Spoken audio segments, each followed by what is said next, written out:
Warrants, I think I'll call us in. Are we ready? 5:01 or so or whatever.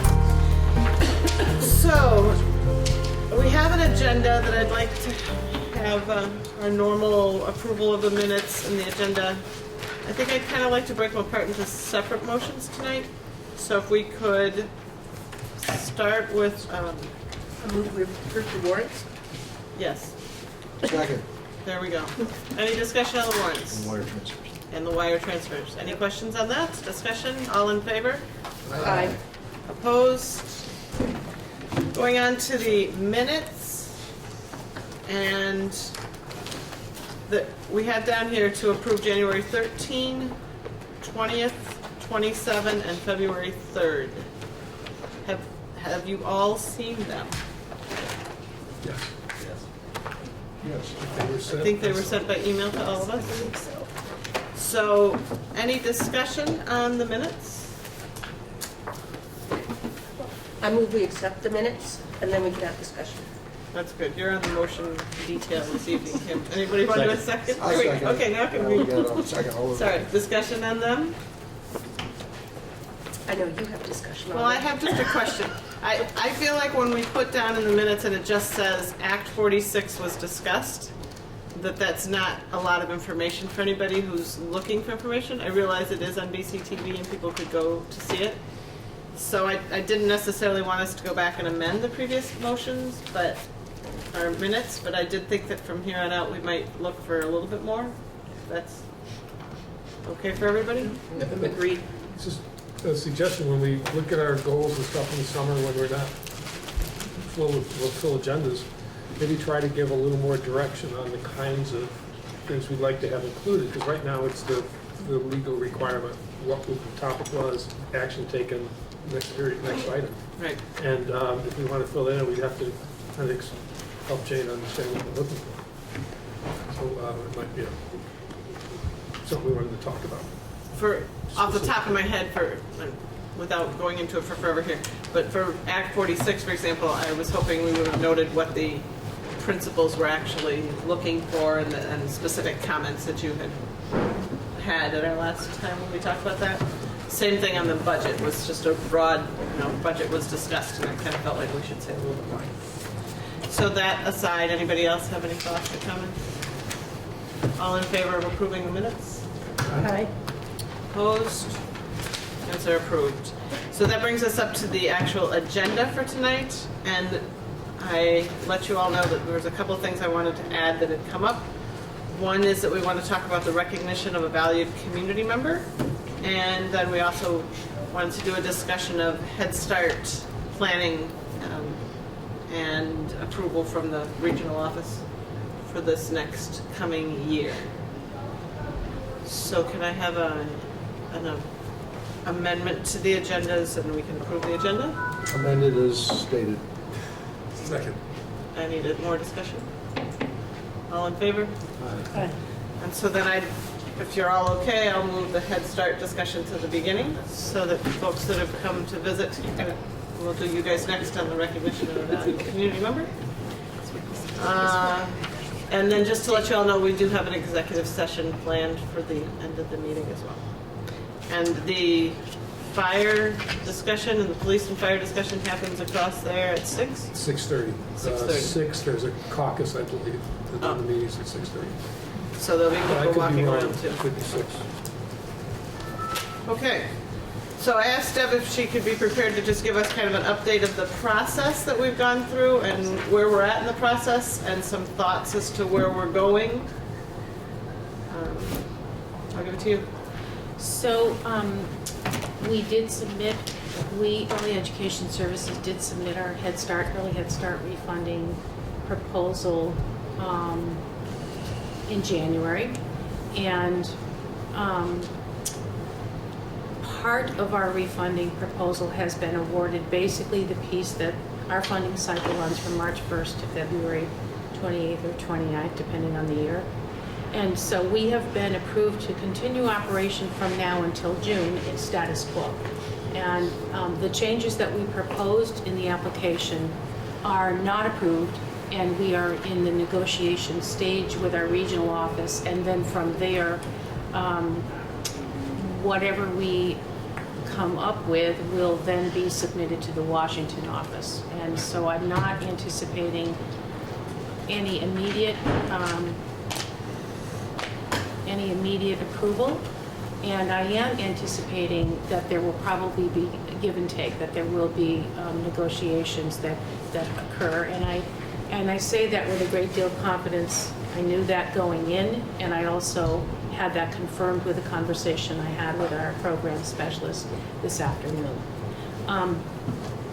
Essentially, our program is proposing a number of changes, all toward the goal of improving the quality of our program by virtue of raising teacher qualifications and their pay. And that is a national push that's happening from the Head Start office at the federal level down to the local levels, and several programs in the country are doing that. We are also proposing to reduce the number of children that we have in classrooms so that we can have better teacher-child ratios and respond more effectively, hopefully, to the needs of the children. And we are hoping, fingers crossed, that we can also do a better job at serving children and families who are the ones who are not receiving all of the services that they should be getting, and therefore having a better balance of our composition in the classrooms. And by that I mean we currently are enrolled with very high numbers of children who have a lot of needs, particularly behavioral support needs, and there are children in the community who may have other needs, who are not being prioritized to come into the program. And so we're working with a technical advisor who has been sent to us by the regional office to look at the way that we enroll our classrooms. In the proposal, we were proposing to reduce our Head Start enrollment in our classrooms from 16 to 11.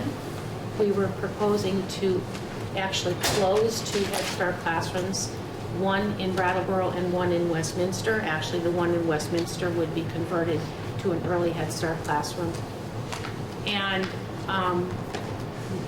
my suspicion at this point is that we may be reconsidering the Brattleboro proposal, in the sense that we may in fact keep that 4th Head Start classroom open and perhaps hold to the idea that we would drop the number of children in the classroom. Maybe 11 is a figure that we need to move from, but we're ready to move from 11 to 12. So that would mean we would have 4 classrooms continuing in Brattleboro for a total of 44 students, which would be a net loss of 12 students in the area. And we are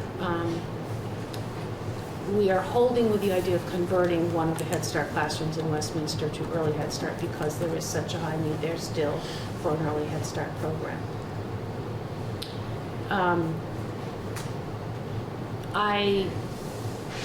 I can't tell you more than that at this point, because we have not had the conversation. It's scheduled for a week from Friday. In order to get our teacher salaries commensurate with what we're asking for, we really need to be very conscious about how we're doing all of this. We are also, in that proposal, reducing our staffing patterns from 3 teachers to 16 children, and going to 2 teachers with 11 or 12 children, raising the qualifications of those 2 teachers, and then having a floating position that could plug into the classrooms at any time, so that at times there would be 3 classrooms, 3 teachers in each classroom. But there would be a 2 to 11 or a 2 to 12 ratio. And the hours of operation are going to be from, I think we proposed, from 8 in the morning until 4 in the afternoon. And we will continue to operate the program year-round. We will continue to closed during the school holidays that the public school has, or any inclement weather days. And we are proposing to stay open through the school vacation weeks. We are also proposing to eliminate transportation in Westminster, as we have done here in Brattleboro a few years back. That will help with some of the costs and help with revenues towards salaries. And I believe that is it in a nutshell. So Deb, I had a few quick questions. Mm-hmm. So you said that the original proposal that was sent in was, we would not be moving forward with that, and you said we were approved through June? We are approved to continue from March until June with the exact same program that we're operating now, which is exactly what we proposed. All of the changes that I just overviewed wouldn't be implemented until the new school year in the fall.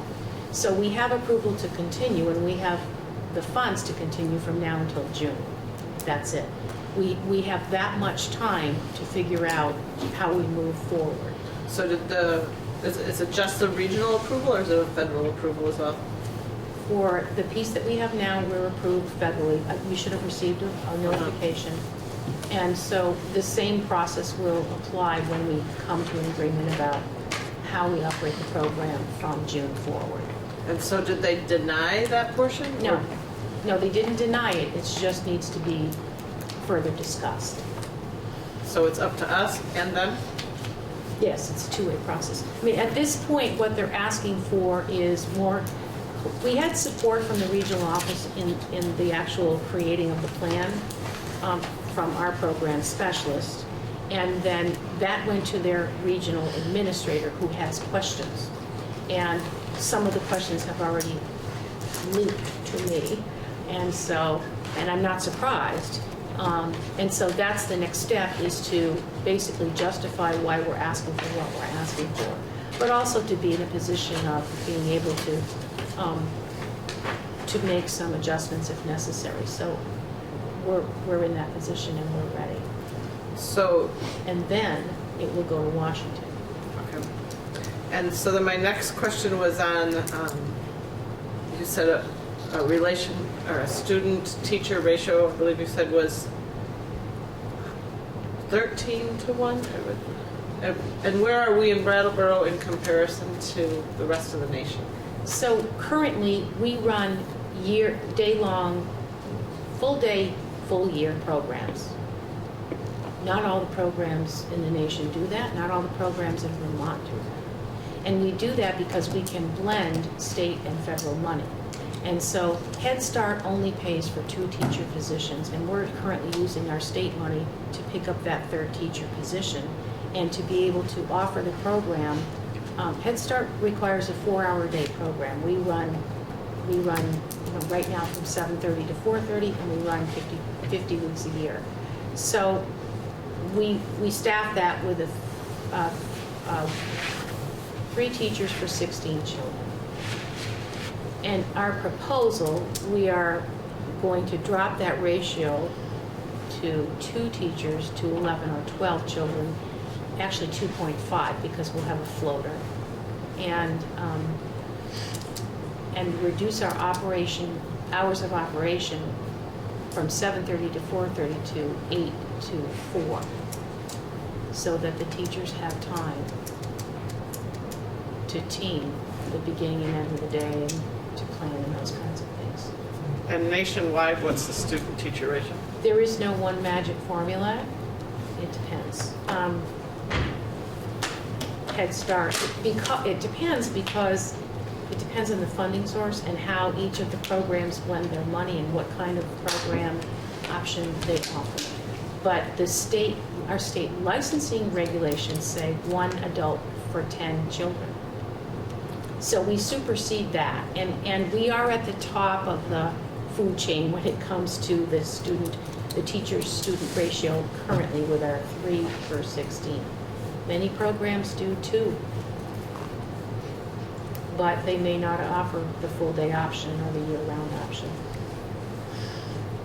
And then historically, have we always been at that level of staffing, or have you seen an increased need? I can only tell you what it's been like since 2002, which is when I arrived, and it has been.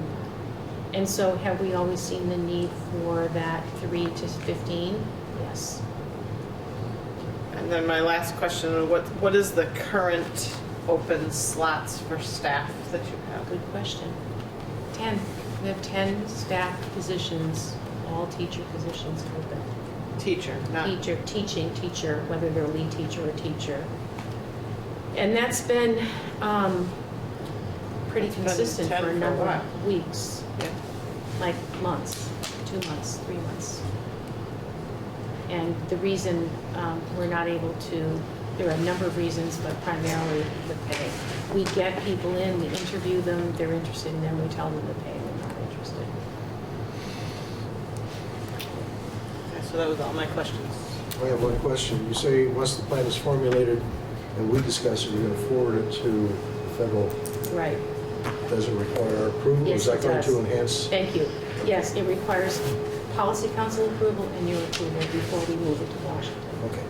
And that will happen, Well, we're Right. having a conversation on the 9th, Okay. and I imagine that within the next week, I mean, there may be some thinking and some reconsideration after that meeting, and reformulating, refinancing, then I would bring it to policy council and you, and then it goes to Washington.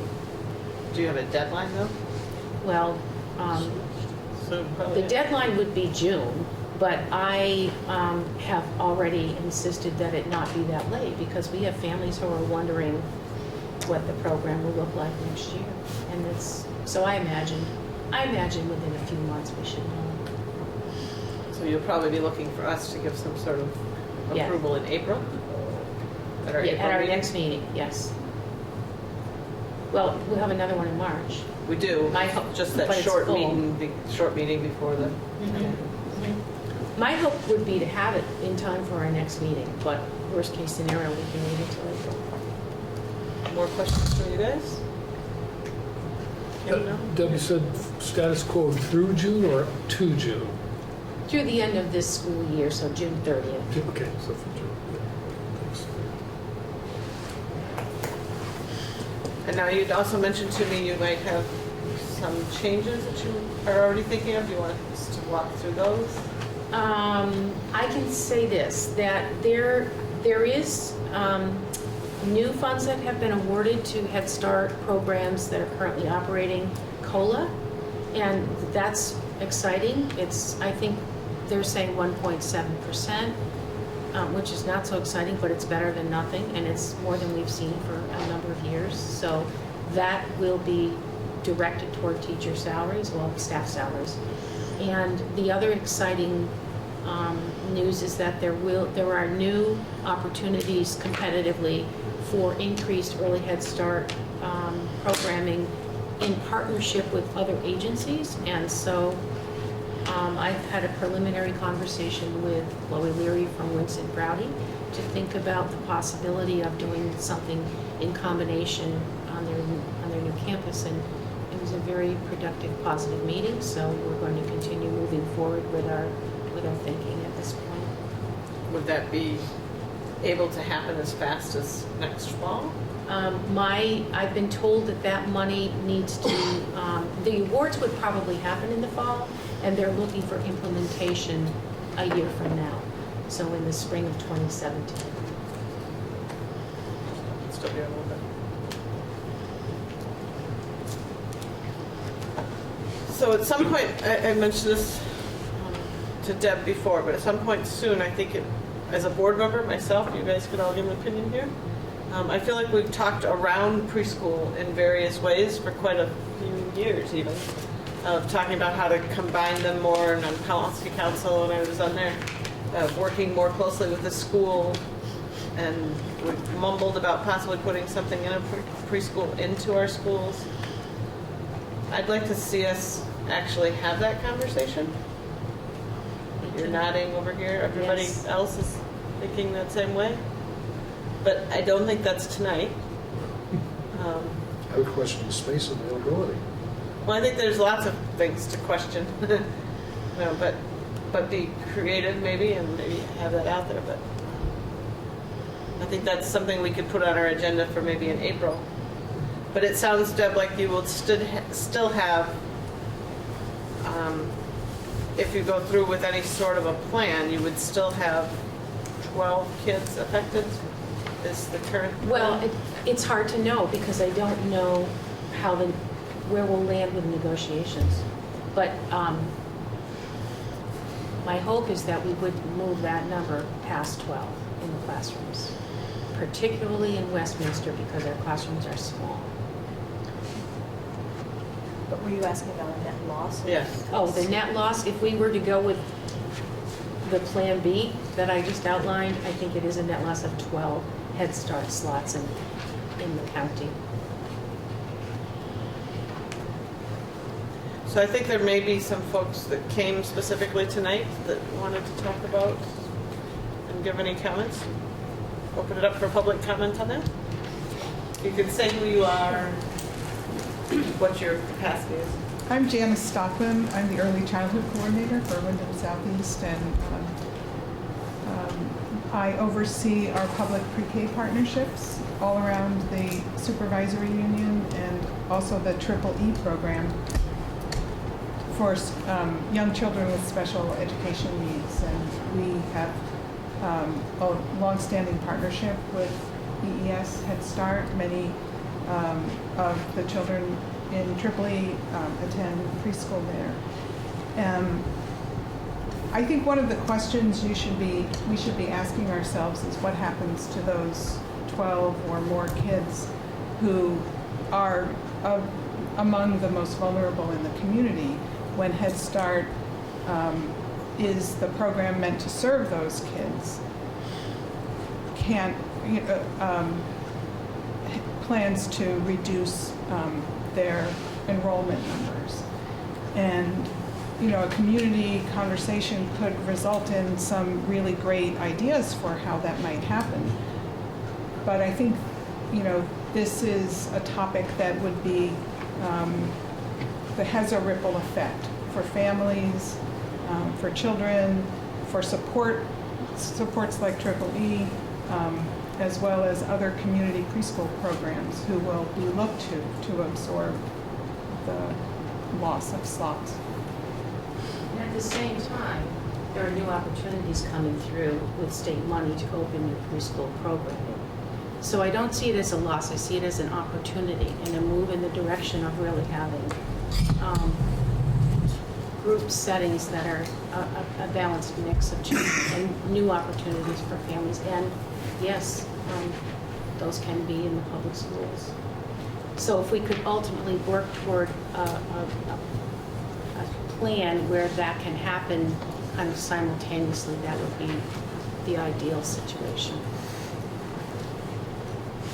Can I just ask a question about the 12 students? So if these 12 students are not in Head Start, are they completely not enrolled in Head Start anymore? So I'm thinking about the family services. Would those end, or would they still be considered Head Start students without a place? If we are proposing a reduction of our funded enrollment, and so those families those slots would no longer be in existence. Okay. So they would, the answer to Marissa is they would not be receiving any services. Right, they wouldn't be in the program. But there are other, the state is growing. I mean, we are not the be all and end all. There are new opportunities that are coming and actually creating competition that's pulling our staff away through some of the state programs like the Children's Integrated Services, which does offer supports for families. And so it's not that we're pulling the plug. There are other supports that are there, and there's we just need to find the balance. Go ahead, Allison. So Can you say who you are? I'm Allison Paquette, and I'm a community member. I'm curious about if you reduce from the 63 current slots to 44 or 48 slots, if you stick with 4 classrooms, will that cover all of the returning students and the children that would be expecting to move up from your early? I couldn't give you that answer tonight. So there could potentially be families that would not be able to continue receiving services from the ES? Potentially. And is there any proposal from anyone for where those families are supposed to go? Well, I think that's a community problem that we need to figure out.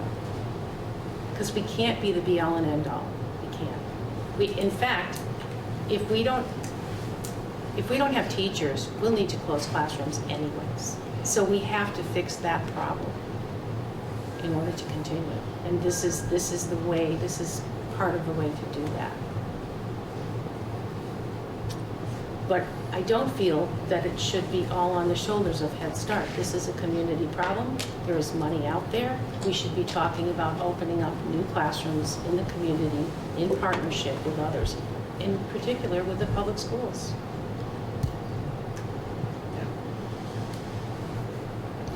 Did you wish to say anything to? I just work for Triple E, so I really just, and I don't live in the area, so I really just wanted to hear. So I'm wondering if the board had any other thoughts, because right now the way it stands is that Deb has a proposal which we have heard before, and we approved to let go forward, and there's some changes to that which we would have the chance to approve one more time. I guess we can't really discuss all of the changes because we don't know what Right. they are. Right. Do we have any direction that we would like to give Deb and our thoughts on what we would ultimately approve? It would probably be more helpful than squashing something next time after it's all gone through. Mark? I would say if you come up with the optimum plan, that would be a starting point. What would you really like to see happen? And that could be like the premier, realizing we may not get that, but it gives us something to shoot for and something to scale back from. That's necessary. probably what we submitted, Yeah. short of, and by the way, could you give us more money on Right. top of this? That plan was, as you know, and as Kim knows, hours and hours of work and conversation. We had 3 policy council emergency meetings specifically about that. And it wasn't ultimately, it didn't produce the amount of money we'd really like to have to raise those teacher salaries. It still doesn't give us the money we need to match what the teacher salaries are in the school district, but at least it gives us a leap in that direction. And then one other portion of it, the qualifications for each of the teachers, do those necessarily have to be academic, or could that be under an apprenticeship program endorsed by the state? They have to have state certification, state license through the License, Department good. of Education, so it's academic. Okay, so it's all There academic. are a couple of ways to get there, though. There Right. can be kind of what you're talking about, kind of a peer. There can be Yes. different ways to get there, but there are a certain number of academic credits that are required. Because I'm thinking maybe a contact with the State Bureau of Apprenticeship and Training might be able to, they will, if a special need exists, at least from my past experience, create classroom settings for a special group of people to train for a special Yeah, subject. we actually have Maybe those happening, yeah. We have that happening, Yeah. so maybe that could be expanded if it's already in place. Right. In fact, the state had some money to make that happen in a limited way, and we opted to, EES opted to do our own peer support group, emulating that, because we anticipate that with these new qualifications, we need staff to be able to get their license, and they'll need to go into the provisional state. Mhm. And that would be actually not only in this school district, but Wyndham Northeast as well. Okay. I should also say that these same conversations are happening in Wyndham Northeast, that I've already been communicating with the superintendent about having some kind of a collaborative classroom there with the school system and with our own programs. So we're not exclusive in that way, and the whole provisional licensing application process will be applicable in that community as well.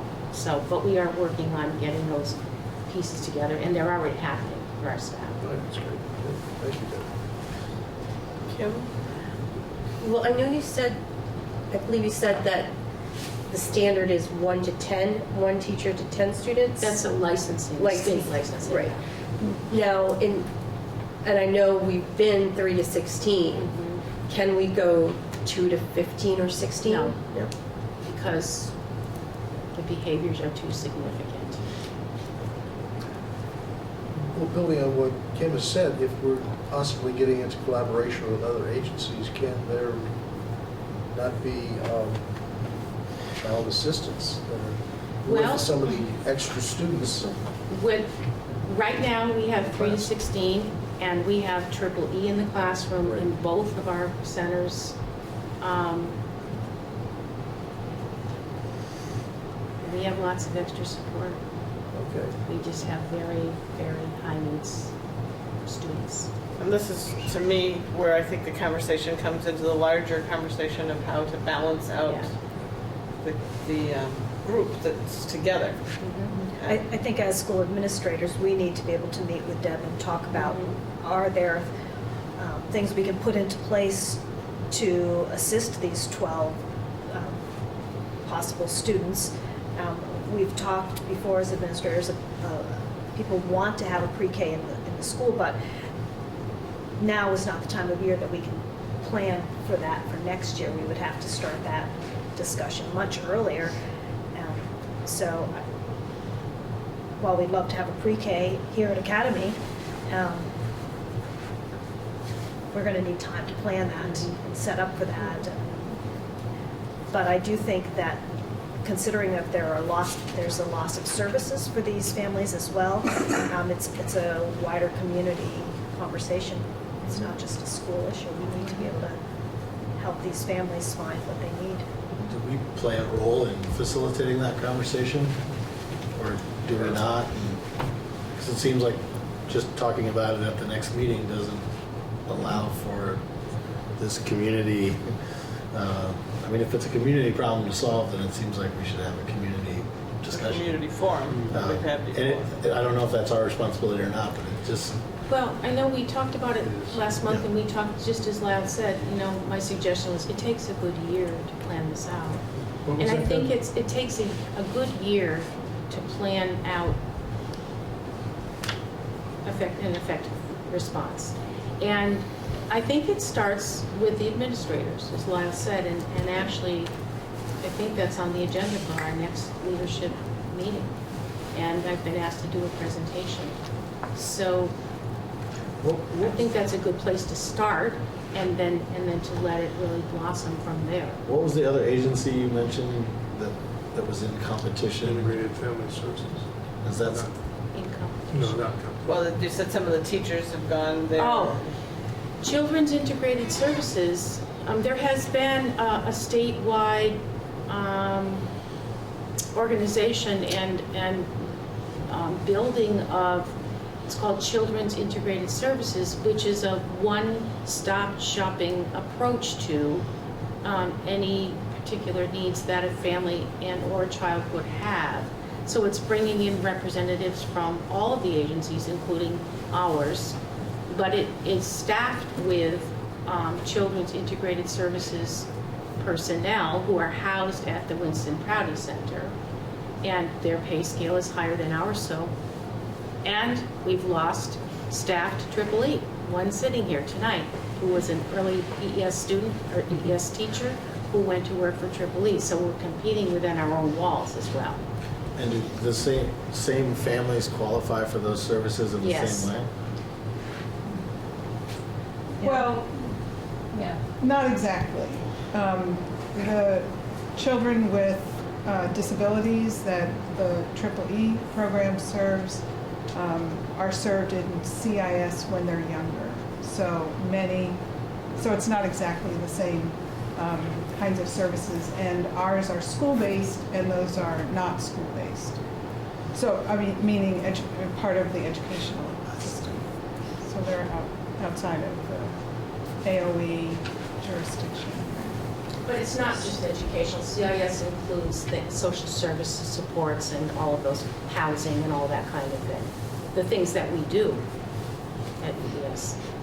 But to say, it's really just a question, because I'm unclear a little bit, but to say if there's 12 families that don't have services any longer, would their education be addressed with No. this?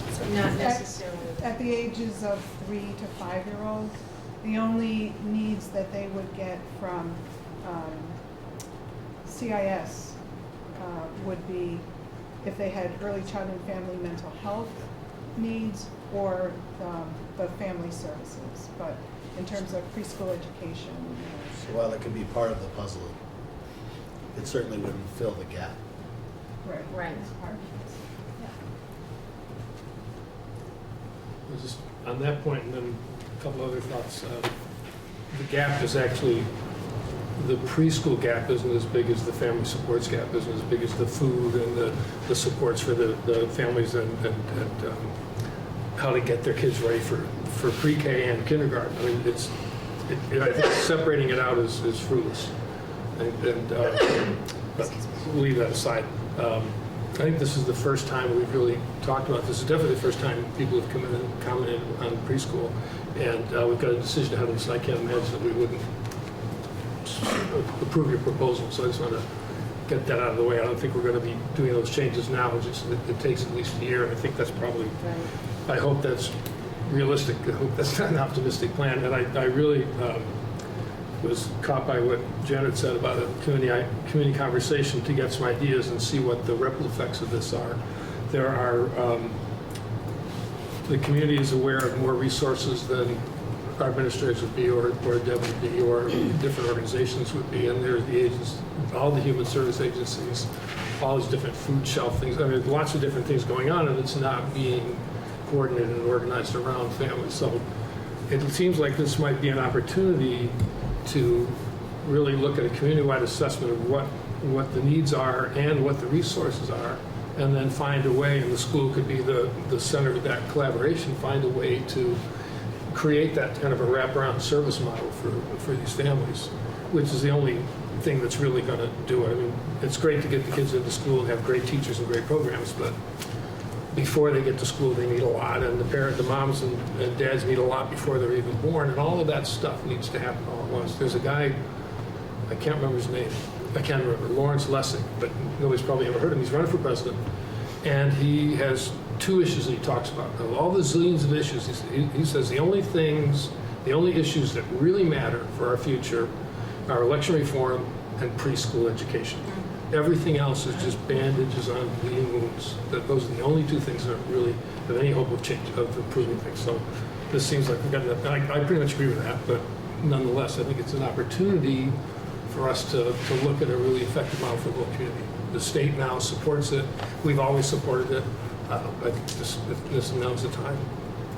Can I add something? One of the things that Deb said a couple of times, and which is very true, you know, the behaviors of the children in school is really probably one of the biggest challenges, and finding people who are qualified to really support children is challenging.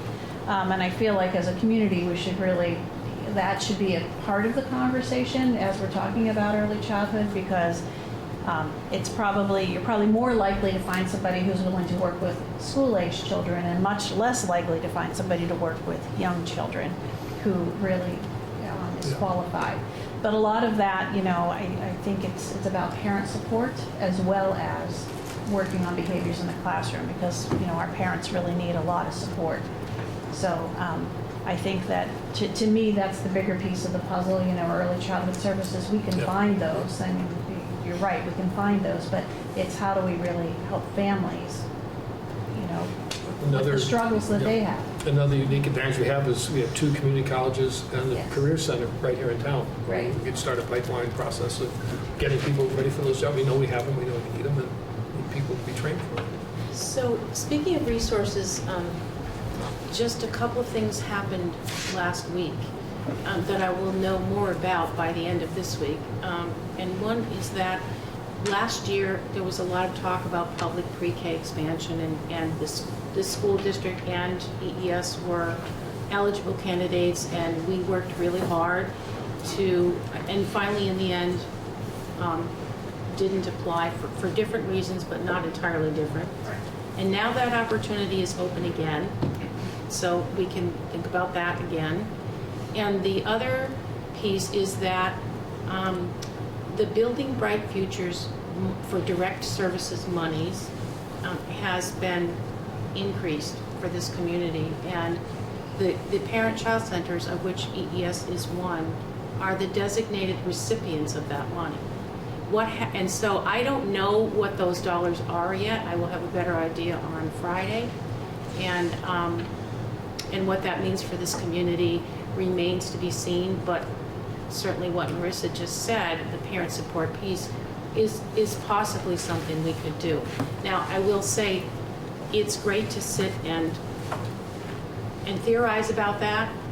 We are in the business of parent support, and it has become increasingly more difficult to get parents to come to our program because they are in such crisis that they don't have the time for that. So we have to figure out how we're going to reach these families. But it's a community problem, and this is direct money for the community, so, and perhaps we can think about that public pre-K money. And I mean, one of the reasons we didn't go for it, or the school district didn't go for it, is because we felt that we didn't need to increase capacity, and that there was enough out there for everyone. But this change may change that perspective. I don't know. Can I ask a question? Yeah. Deb, do you think there's a possibility that when you make your proposal, Plan B proposal, that will be denied? And No, that I there think won't it's be? going to be made in collaboration with the regional office. That together we will craft the Plan B. Do you foresee, so we're pretty certain to have fewer Head Start slots in the next school year? Well, that came from them. That was their directive from the get. Uh-huh. Drop your slots, increase your salary, so yes. Do you foresee, you've talked about balance, trying to create more balanced classrooms. Do you foresee some sort of limits on the number of children with disabilities or Well, high behavior the needs? federal mandate is that we enroll a minimum of 10%, and our numbers are higher. Our numbers hover between 30 and 35. Last year, we had a classroom that was over 50%. So we have those regulated. No, I mean, we know that we will probably still exceed the 10%, even with the new idea. I'm not worried about that. So I was thinking we might do this for 15 minutes, and I think we went twice that long, but obviously it's an important type thing. Deb, do you feel like you have the feedback you need from the board to go forward? Thank you. And I think we could look at a community conversation like we've had before about that, and I think, Todd, your point, that we could facilitate and be a good place for that to start to be developed a lot more. Yeah. So, thank you all for coming. Maybe think about when Welcome it to might be stay. a good time for that to, I don't mean for us to think, but people that are in the business world would be a good time for that to happen in terms of the, Yeah, I mean, logically, Business. April is open, but we'd need to decide that right now. If we don't take April, that pushes us to May, and after that, the world just... I was thinking September, just because no groundwork has been laid, we wouldn't even know who to contact to, or maybe you all do know who to I contact. think they don't really contact who would come. Would you Somebody like to would see have something in organize an April? agenda and Yes. whatever. Deb would like to see it for April. Okay. It's otherwise, we lose a lot of time. Yeah. I mean, I would like us to see something in September of 2017. 17? Like, if we were talking about something in the schools, that would give us a full year Yeah. and a summer, if we started now talking in April. Otherwise, if we don't talk till September, we don't get into like forever. So our April, can we do it at our normal April meeting? Do you want to wait and check with Ron Lyle and see what he has opinion on that? Or do we make that decision? We can? Yeah, we make the decision. We were It's to all make a right. decision, we're gonna tell Ron and Andy, because they can't be here tonight. We'll get over it. Our board meeting that's scheduled is The 6th. 6. And the agenda at this point is 1% fund applications and student follow-up on leadership activities. And So we can add to that. yeah, there's no there. All right, so April 6th can be a community forum on, Academy? yeah, I think we host it here. Space. At First Space. Birthday. Was birthday cake for you? Deb's birthday, here we go. Perfect timing. Oh, great, we'll have cake, we can have a cake. All right, you get that? That's good. That's good. Okay, so moving on to the recognition of valued community members. So this came up from something that you folks sent to us, and Dave sent it on to me. Dave, do you want to speak about it? Yeah, Stephen asked me to meet, and he had an idea of, and I'll actually let you, if you don't mind, describe the contribution that the Rollos have made over the years. We saw them a couple of years ago when they came to talk about the play structure. Well, it's there, and it's all organized, and they did it all, and had a fantastic turnout of students, parents, community people, and lots of volunteers, including the seemingly ever-present Mr. McKissick, who was our clerk of the works at a lot of projects around here. He kind of took that on as well.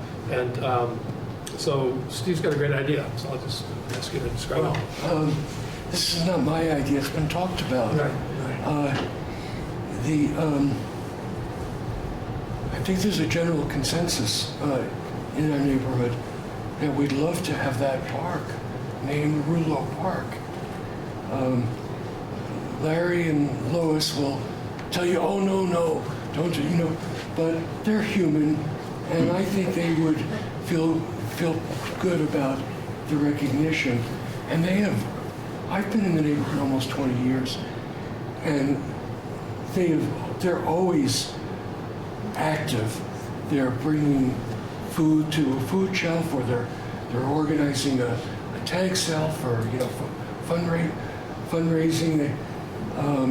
Lola could tell you much more about them. And as far as the park itself, they have kept it up so that they've done the maintenance on it every year, which almost, they've almost kind of earned the right to have some recognition regarding the park.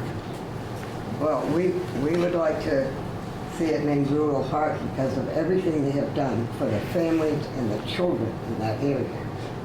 And of course, he always takes care of that part, raking and picking up trash and all that stuff. And we would like to be able to honor them while they're alive. Yes. Not after they pass. That's right. We want them to point with pride and say, oh, that's named after us. I think they've convinced me. Do we have a motion? Yeah, that's it. So moved. Second. So moved, a second. Any discussion? I think we might want to look at a plaque of Yes. some sort and Okay. get it mounted. I don't know about a ceremony, if they would just want to come by Sunday and see their name on the gate, or if we should have a ceremony. I like ceremonies. Well, I think we would trick them into going there. Surprise party. Tell them Don't let that, them watch the video. tell them that, oh, there's When some do we- problem at the park or something. and When do get we them over host a there. meeting at your, when do we switch to you? I think it's in June. June, July. right? We could also contact the reformer, and Yeah. we could have. Yes. I was just thinking we could maybe host our meeting there in June Yeah. and just walk down and make that part of our meeting. Actually, June 3rd is EES Canal Street. It's already scheduled there. Okay, so do we have, What are their first names? Larry and Lois and Yes. Larry Yes. Rulo. Lois and Larry. Rouleau Park? Sounds good. Yep. Huh? Sounds great. Does. And we need an official, everybody in favor of that? Oh, yeah. Aye. Aye. Anybody opposed? And so then can we ask central office to look into a plaque? Is that okay? All right. I've got some photos that, I'm just going to leave them with you rather Oh, that's than great. take time during the meeting. It shows, I ran out of ink because this glossy paper takes a huge amount of ink. I have about 50 photos, but there's about half a dozen here. But it'll give you some idea of the organized chaos of the day when we had the equipment installed. Did they get one of those merry-go-rounds where you spin it and you roll up at the end of it? There's legal issues. Yeah, but they were fun. Yes, they were. All good things come to an end. I know. And we're so grateful to you for the school board giving us the support. And we're grateful for Deb Gass suggesting Scott McCusick. Yeah. Because, I mean, we just took the leap, not even know, we didn't know what we were doing. Okay, let's go. And if it weren't for Scott McCusick, there were so many points along the way of potential disaster and cliffs and pitfalls, and we managed to avoid all of them. And for everything to go smoothly, and not smoothly, but successfully and come together. And it was such a relief. I spent an afternoon on that play structure with a 4-year-old not too long ago, and it's beautiful. You have a lot of credit due to you as well. Thank you. Thank you for coming with us. It was great. And come again, we have great conversations. Thank you. Okay, so then that leads us back to our normally scheduled meeting. Schedule program. We can start with And the... we will have an empty audience again. Back to normal. Life is just so exciting in our normal schedule. Yeah. So we'll start with administrative reports. I'll throw it to you, Mark. The normal monthly administrative report. Oh, No, Mark. wrong mark. Wrong Mark, I'm sorry. No wonder you're asking me. He's on the Deep committee. breath, step back from the ledge. Okay. I thought, when's Mark going to report on over? So I'll go through Now my, you just won your election, just so that. I'll go through my report, and then at the end, I also have a teacher applicant I'd like to propose to the board for a second grade teaching position. I'll send that around as well. So in the report, you can see we have 2 new students who joined us from Demerston about 3 weeks ago. And we've also lost 2 students to Bellas Falls. So we remain at 220 students. And unfortunately, it was great to get the new kids from Demerston. It's too bad that we lost a family as well. Never really like it when that happens. Back page. There's a 2-pager to my report. The second page is just a draft. At the last meeting, we had talked about our informational meeting with reps and each school putting together kind of a worksheet, laying out the unique programs at each school. So this is not necessarily a final draft, but I just put that together. It's a front and back for you guys to have a look at before that meeting.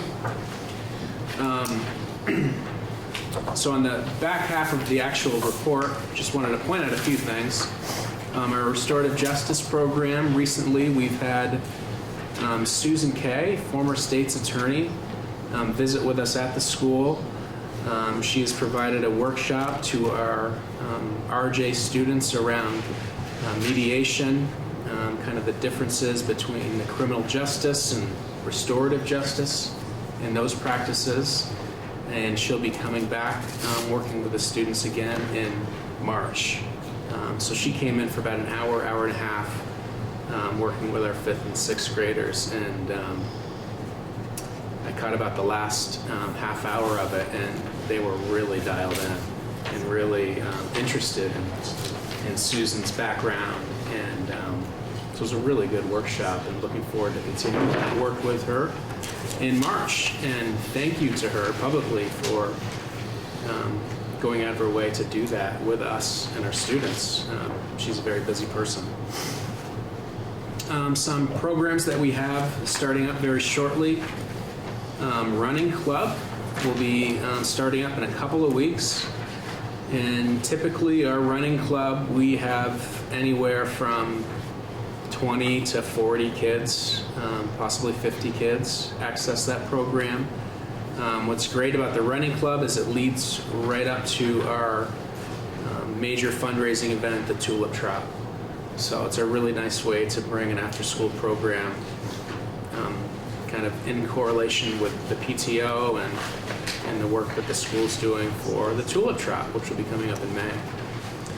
In which all of us can go online and register. I was the first registered Jill was the person first this one. year because Kim and I had such fun last year. So I think we should all be there this year. It's a little hike up a mountain, back down. Or you can run like some people do, but we didn't find it necessary to do that much running. It's really a great event. Actually, could we, as school board members, could we do the first one around the school with the little kids? We take bus. You could do both. That could be your warm-up. Get you a little hoverboard. Oh, bursting the flames. So as you know, we have a collaboration with the New England Youth Theater called the Town School Theater Program. So all three schools working together with New England Youth Theater, and we are starting our second production. Starts tomorrow. Is our first class down at NUIT. So again, we have 30 students from the three schools participating, and there will be a presentation of a play in May. So more info to come on that as it develops. Before the February break, we had a Green Street School talent show. It was a great success. We had 3 performances, 2 during the day and then an evening. We had about 12 students participate in various activities from dancing, singing, comedy act, a magic act, some taekwondo performance. But it was really great to see kids, and that was for kids in 4th through 6th grade, get up on stage and really show off some of their talents, and to have some of our staff members help them kind of polish those talents to be able to perform in front of the school and then greater community. Towards the bottom, under Other, we did receive a grant from ExxonMobil for $1,000, and that grant is dedicated to science and math initiatives. So we are going to use that money to continue to build upon our Lego robotics program that we've started earlier in the year in our library. And that's not after school for you guys, that's during the day? During the day, and we also have an after-school club dedicated to it. So right now, we have about 20 Lego robotics kits, so enough for a full class. And kids are really excited about it. They're producing some really cool things. Hooking up Legos to your computer, typing programs, and forming different inventions. It's been really neat. Coming up at the end of March, we have a dance residency with the Nimbus Dance Company. Pretty well-renowned dance company, so we're excited about that as well. And then kindergarten registration for Green Street School will be Monday and Tuesday of next week. This week has been at Oak Grove Academy. So that's the basic report, and then the one-pager front and back for, I was thinking of handing out on the representative night. Just think it's a really impressive list of offerings. Did both of you guys have one of these from Academy and Oak Grove too? Indeed. Our place to show us that. Right. So We will, though. No, We will. we had talked about possibly doing something like this for the For the town town meeting. meeting. So maybe we'll talk more about this one when we get to the town meeting section. Yep. Alright, pull that aside. But what I would just like to point out is just the number of things that we offer for zero cost for families is, I think, pretty incredible. Yeah, let's do your hiring as well. Yes. So Allison Bissonette, we hired this summer on a one-year contract to be our second grade teacher to replace Sarah Rosso, who's on maternity leave. Sarah has decided to stay at home with her baby and not come back to school, which is a great decision for her. She's able to do that. And Allie has had a terrific year, has really proven herself, and would like to recommend her to become full-time permanent staff member and second grade teacher. So we need an official motion? So moved. So second, move twice, yeah, move it twice. Discussion? Second grade. All in favor? Aye. Opposed? Just pointing out, she was a lead teacher in the Head Start program and has moved on to, In a couple of years, Sarah may be wanting to find something part-time. That's how Laura Casey wound up back in our system. Do you need these back, Juan? no, I can take them back. you want them? I don't need to have them back. Okay. Okay, Deb, do you have anything else besides? Just a couple of quick announcements. Our parent event that was held 2 Saturdays ago, we called it date night. It was dinner and a show with the magician. It was held in Bellas Falls, and we had about 14 folks come, which was a disappointment, but still it was a success. And I will say that by and large, that was put together by our policy council members, so I want to give public credit to them. They did a great job. Our policy council meeting that was scheduled for last week was snowed out, so our next one is set for the end of March, although we may need to convene earlier than that because of all the things we discussed earlier. We received our National Association of Education for Young Children scheduled reaccreditation visit, and I will send that report to all of you. We knocked them out of the park. We did very well, and they leave no stone unturned. It's a very comprehensive report that we're very proud of, so I'll be Is that sure the one that I sent it to you. But was that the one I was at with that woman too, when we walked around, she wanted to meet with me? Yes, right? No, Oh, that was our program specialist from the regional office. We'll probably be meeting her again. We had a licensing visit today unannounced in Westminster, and that was routine. And I got a report late this afternoon that said our licensing visit went very well, and there were lots of positive feedback from the licensor. And that's probably it. Mary. Good evening. I will do my best without Andy here, but you could just take one and pass. Thanks. Thanks. I think I have more than I something. We also lost a couple students. One, I'm sad to lose all of them, but one of them went back to China. That was always the plan with her family. So we're sad to see her go as well as the other two. Another student moved to New Hampshire and one stayed locally, but moved out of our school. If you could look. Where did the one that moved down to the school stay local? They are placed in a different facility. It wasn't to a private school? No, not to a private.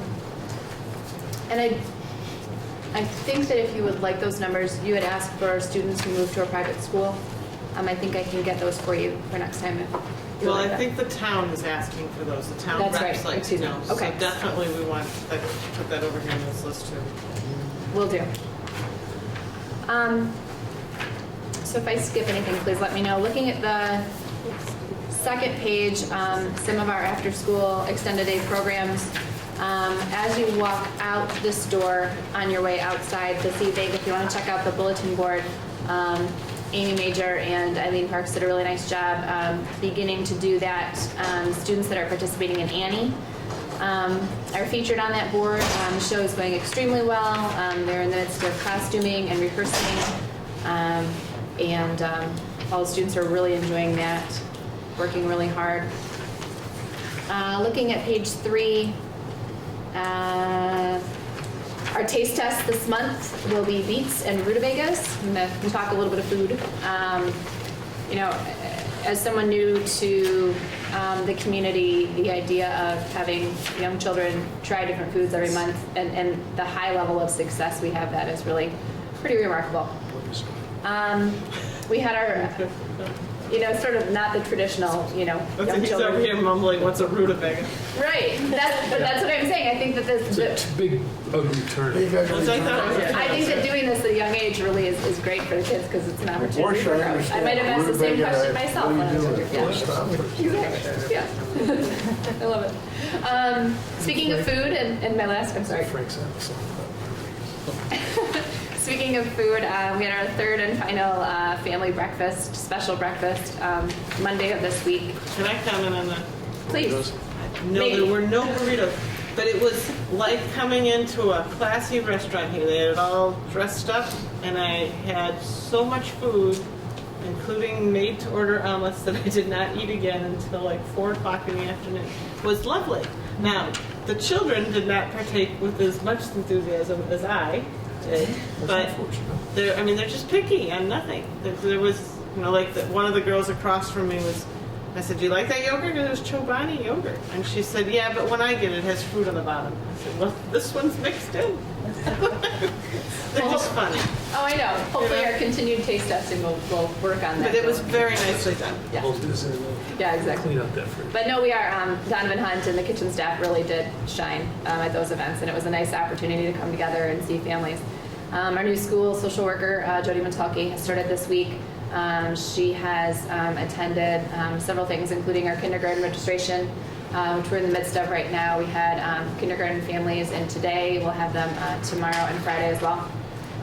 She joined our team with counselors, and I'm not going to say everyone that's on the team because I'll miss someone, but all the people that come together to make kindergarten registration happen.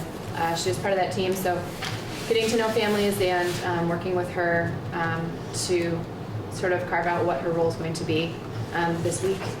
And I guess final thing to mention, we are having a series of literacy breakfasts in various classrooms last month and this month. I think they'll conclude at the end of March. Every child gets a book that their teacher chooses for them to keep, and families are invited in for a breakfast, and I've just been really impressed at the ways the teachers take ownership of these events and give their kids an opportunity to share with their families what they're doing in the classroom. It's been really great. Today we had one where we had 100% attendance. Every child had a family member or 2 or 3 or 4 there, so it was really a nice event. Just a quick question, the music center chorus and then the chorus, nobody was in the chorus this section of time, or not in the last month, or is there? Which one, Dave, you're asking about? The chorus On and the the second BMC. I'm page. just curious about the numbers 5 students are in the BMC chorus, but what is the NA and is there a school chorus other than when Tony comes in and does music with them? I think the BMC chorus is what happens at Green Street. So I'm not sure Oh, so what kids, students go there. I believe so. I believe that's Right, what that's it what I was refers to. saying. And as far as the other chorus, that might just be a typo. I can get information from you next time. It's not a chorus. Sure. I'm Sorry glad, about that. I didn't realize that was a combined chorus. That's a great It idea. is. Yeah, Green Street students come here for extension band, and we have kids go there for chorus. So Nice there's an exchange that goes. Yeah. And this is a Maple Leaf project going on between all 3 schools together. All 3 schools. Yes. So where does that actually happen? School sites. Uh-huh. Oh, but that's what I'm asking. They don't come together to do the time. They come at the very end to do the readings together, right? Mm-hmm. Did you also have a teacher paper Yes. for us to look at? Yes, thank you for, I have a resignation that I believe needs approval, and I can pass it on down. First grade teacher, Stephanie Laredo, is making plans for this to be her last year at Academy School. So I was joking last time halfway, but then someone pointed out to me, because we always accept with regret, and I said, well, what if we don't accept the resignation, we force the person to stay on, whatever. But someone pointed out to me that really when we're accepting this, we could also make a point of saying, we accept this resignation and we approve the hiring, filling of this at the same time, and then it's official. So I think that might be something for us to consider in our motion. Any other thoughts from administration on that? Okay. That's a good thought. So could we have that Can you motion? I so articulate moved. that, Mark?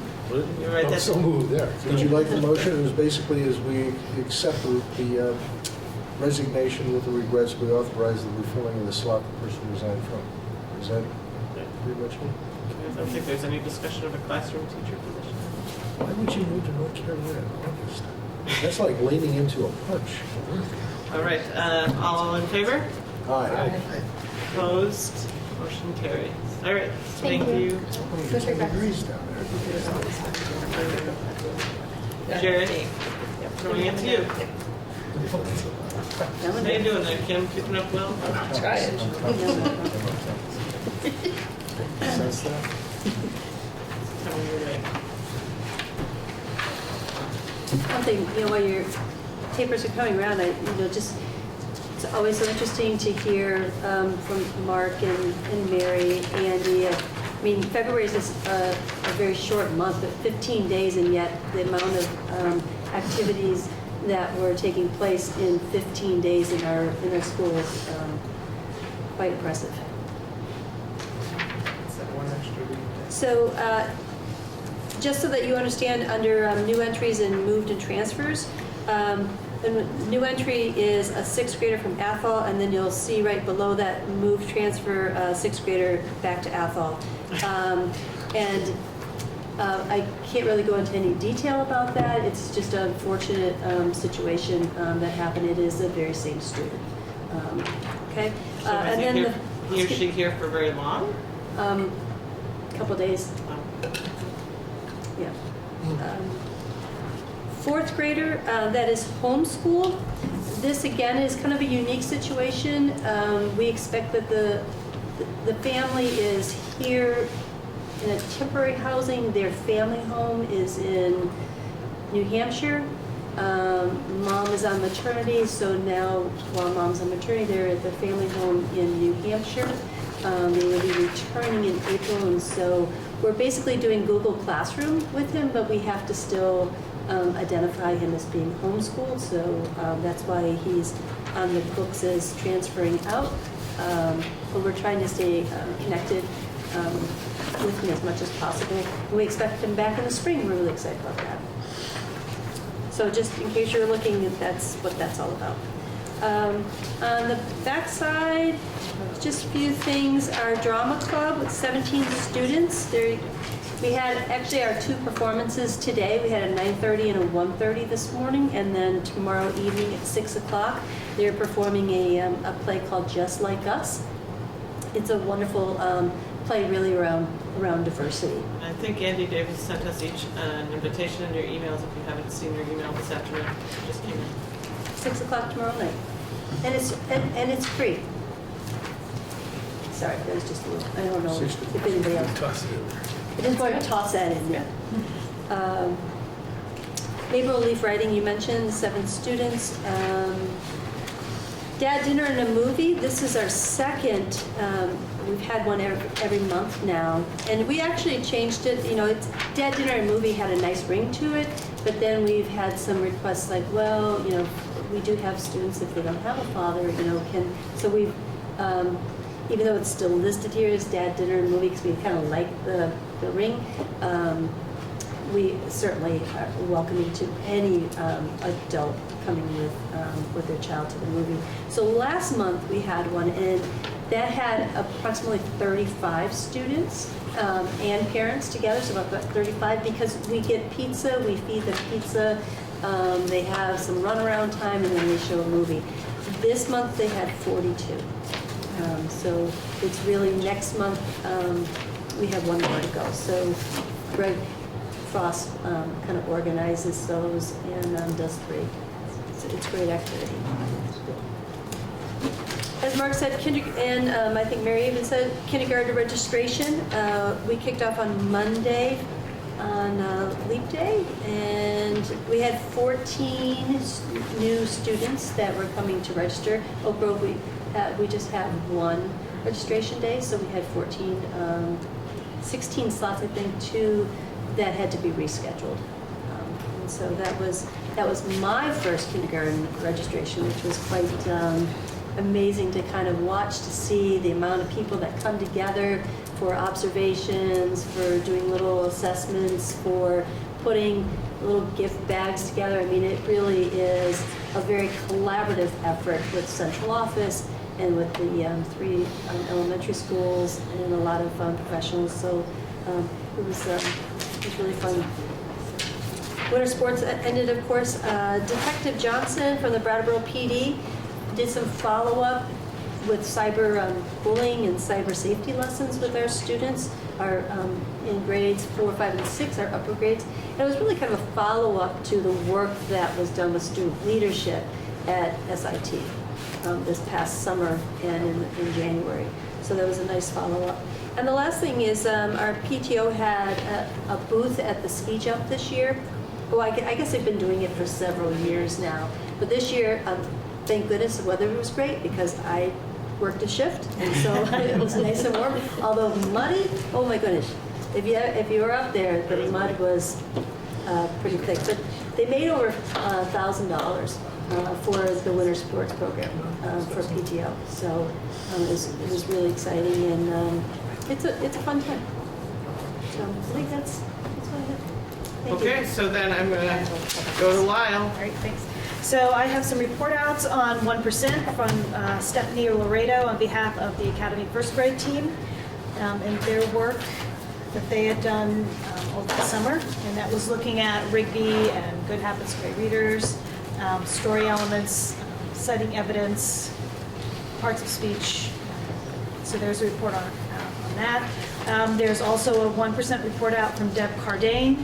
And the work that she did, Pam Mail did some work with that, motivating reluctant readers. Oh, you probably could speak to this better than I. So there's that. I am to remind a few of you to make sure that you are sworn in. Yes, we got the email. Okay. It's better than being sworn at. We need to do that right after town meeting. Is it before town meeting? It has to be because you're done. If I don't do it before, do I have to go to the meeting? Yes, you do. Yes. So Because we're you're on. still You're part of you're it. through town meeting, and then you have to. So by the Monday after town meeting, it has to have been done. We can't do it early, then. Monday. I can do it early. I can do it early. Well, you could probably do it right after town meeting's over and we're all there. Yeah, but it's somebody has to stand there. People aren't But- running to get out of Does there. Ron have? But Ron's right there. He's at the Does meeting. Ron do it? I don't know. I said. Yeah, Ron does it. Ron's a notary, so you Everybody can says sign aye. off that you. Well, then let's have Ron do it at lunchtime at town meeting. That'll be our new thing. We'll swear Okay. in It's fun. May 19th. All right. Somebody bug Ron. I also have a letter of resignation, and I think this has come, maybe it hasn't come before you. I'm writing this letter as a notification to the school board of my upcoming resignation as full-time art teacher at the end of this school year.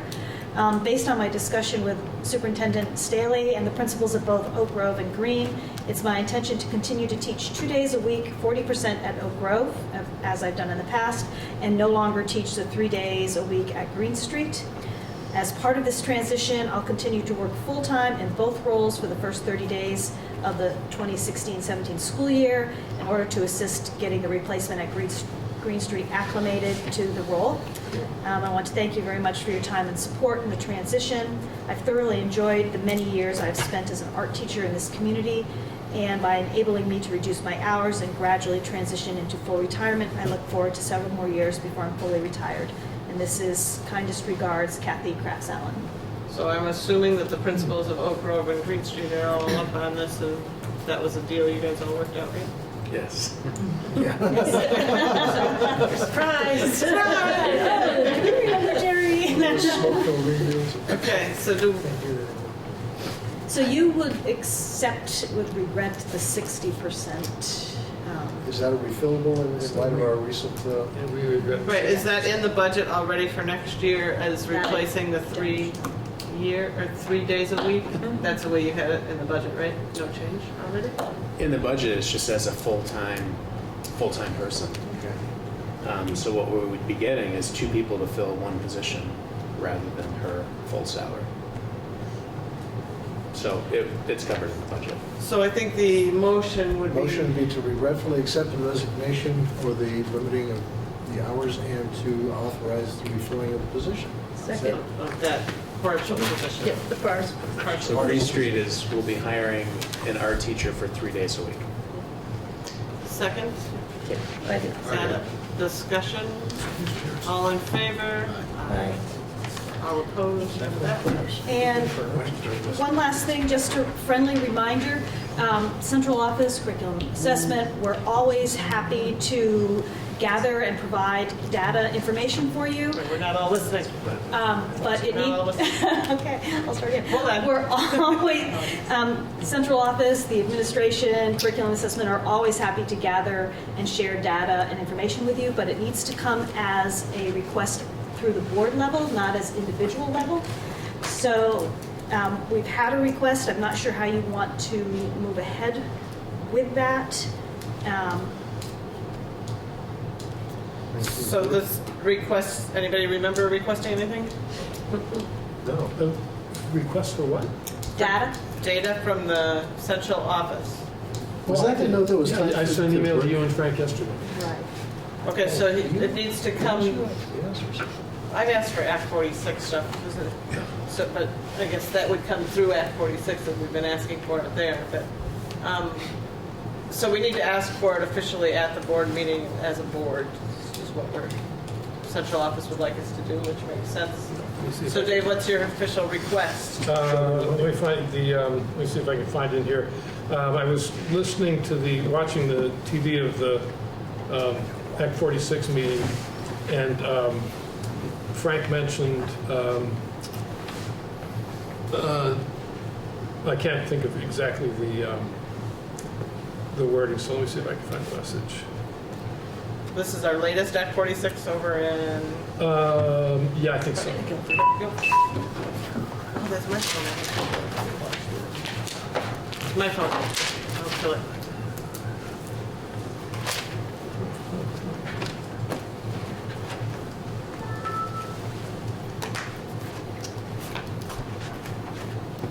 There it is.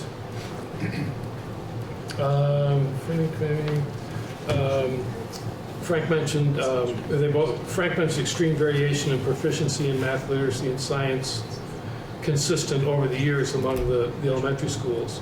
And so I asked for information about the instruments used to measure proficiencies and some examples, like what are these NECAP results, for instance, that we're using to measure student proficiency, or the SPACs? I remember him saying that. So what are the instruments that are being used to measure proficiencies?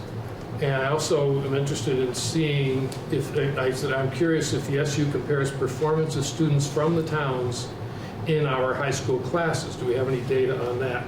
In other words, is there a way to look at how students from the various elementary schools perform in the same classes when they get to high school, to see if there's actually performance deficits? What would it use?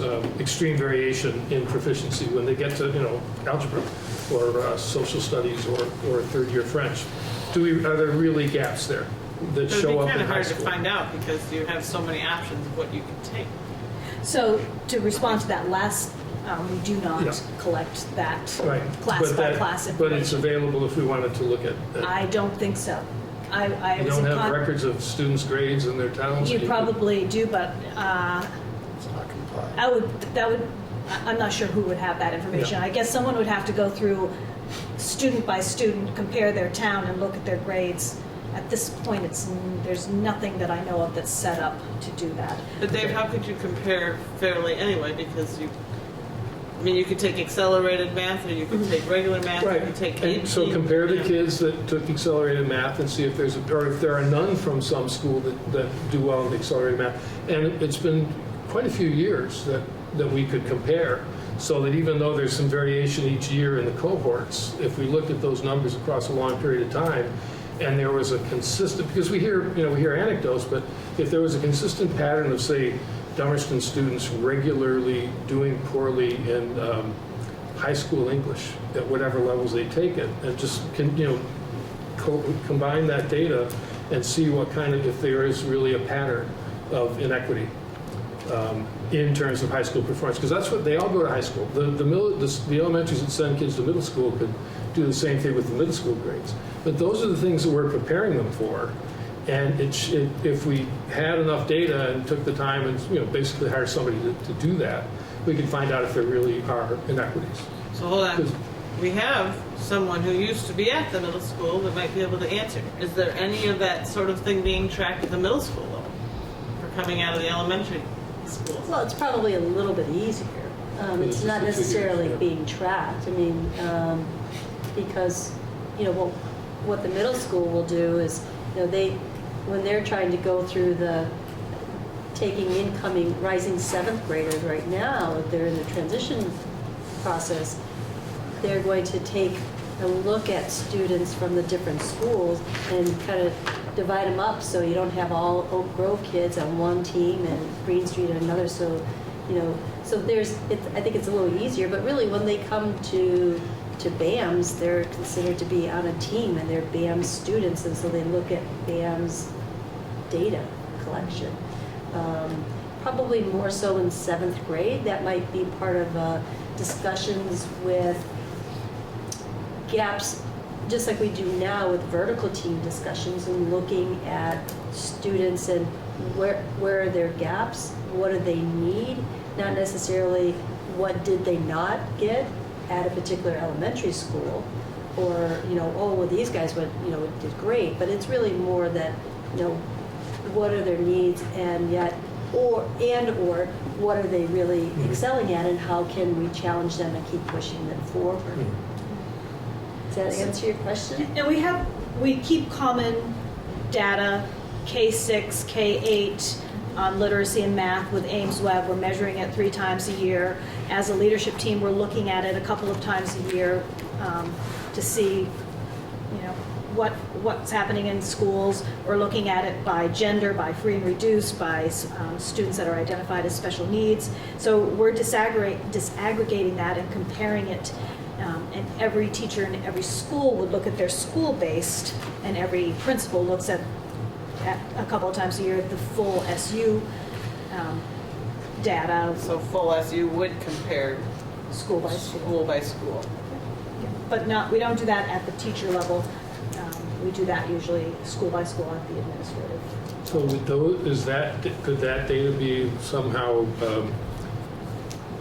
quantified and presented and comparing the Ames Web? So I would like to find a relatively easy way to do it that wouldn't require somebody to sit down at the computer and go through and put all these, look up all these kids and grades. But I don't feel like we've got any instrument that really can quantify or demonstrate the equity that we assume exists because of the different programming. Is the science program in Guilford more valuable than the things that the Putney kids do in their forests when they get to 9th grade science? Is there a real difference between the way these things are approached? And I think the only measure we have for that is, of course, NECAP and SBAC, and those are reported out in the WSESU. Right. But those aren't those aren't valid measures of student progress, of individual student progress. No, but that's the only thing that we have that's common across all. But it's not valid. Well, I guess some people would agree and some people would disagree with that, yeah. Yeah, why do you think it's not valid? It doesn't really measure student progress. It measures particular benchmarks, but the number is not, it's an arbitrary number. It doesn't really tell you anything about the student's progress, if they've made any progress or learned anything over a period of time. But it is valid. The number where people are judged proficient is made up basically by the people that design the test. It's not a real number. It's not a growth. We're not looking. It's not a real growth or indication of student progress. And I don't think we have anything that. I'm not sure exactly what the definition of proficiency is, but certainly the NECAP doesn't do that, and I think the SBAC cut out most of the. I think they only had one performance assessment still in it, if one, and they finally came out with last year's test. And the Secretary of Education has said publicly and written publicly that the state doesn't recognize those as measures of student proficiency or performance or progress. Performance or proficiency to me would I thought that's what we were measuring on the test. With AIMSWeb, we're always measuring proficiencies. With the new SBAC, we should be able to measure progress because we're on the same scale year after year after year. So that was one of the things that we were instructed, is that this is why we need to go to this new system, because SBAC will measure using the same scale. So your question is because Frank made that comment that we know there's inequities in performance. Is that what the terminology was? I think Frank and I, Extreme variation in proficiency. and that's what we noticed mainly with using the AIMSWeb. We know that there are some groups that, in some schools, that are highly proficient, having most of their students, up to 80% of their students proficient in literacy, usually fewer in math. And then there are some schools that are considerably lower. So would that be a reasonable request of Dave's, that that's something you could find and we could look at? Is that possible? They have that data. Yeah, They have that data, that's how they know. Right.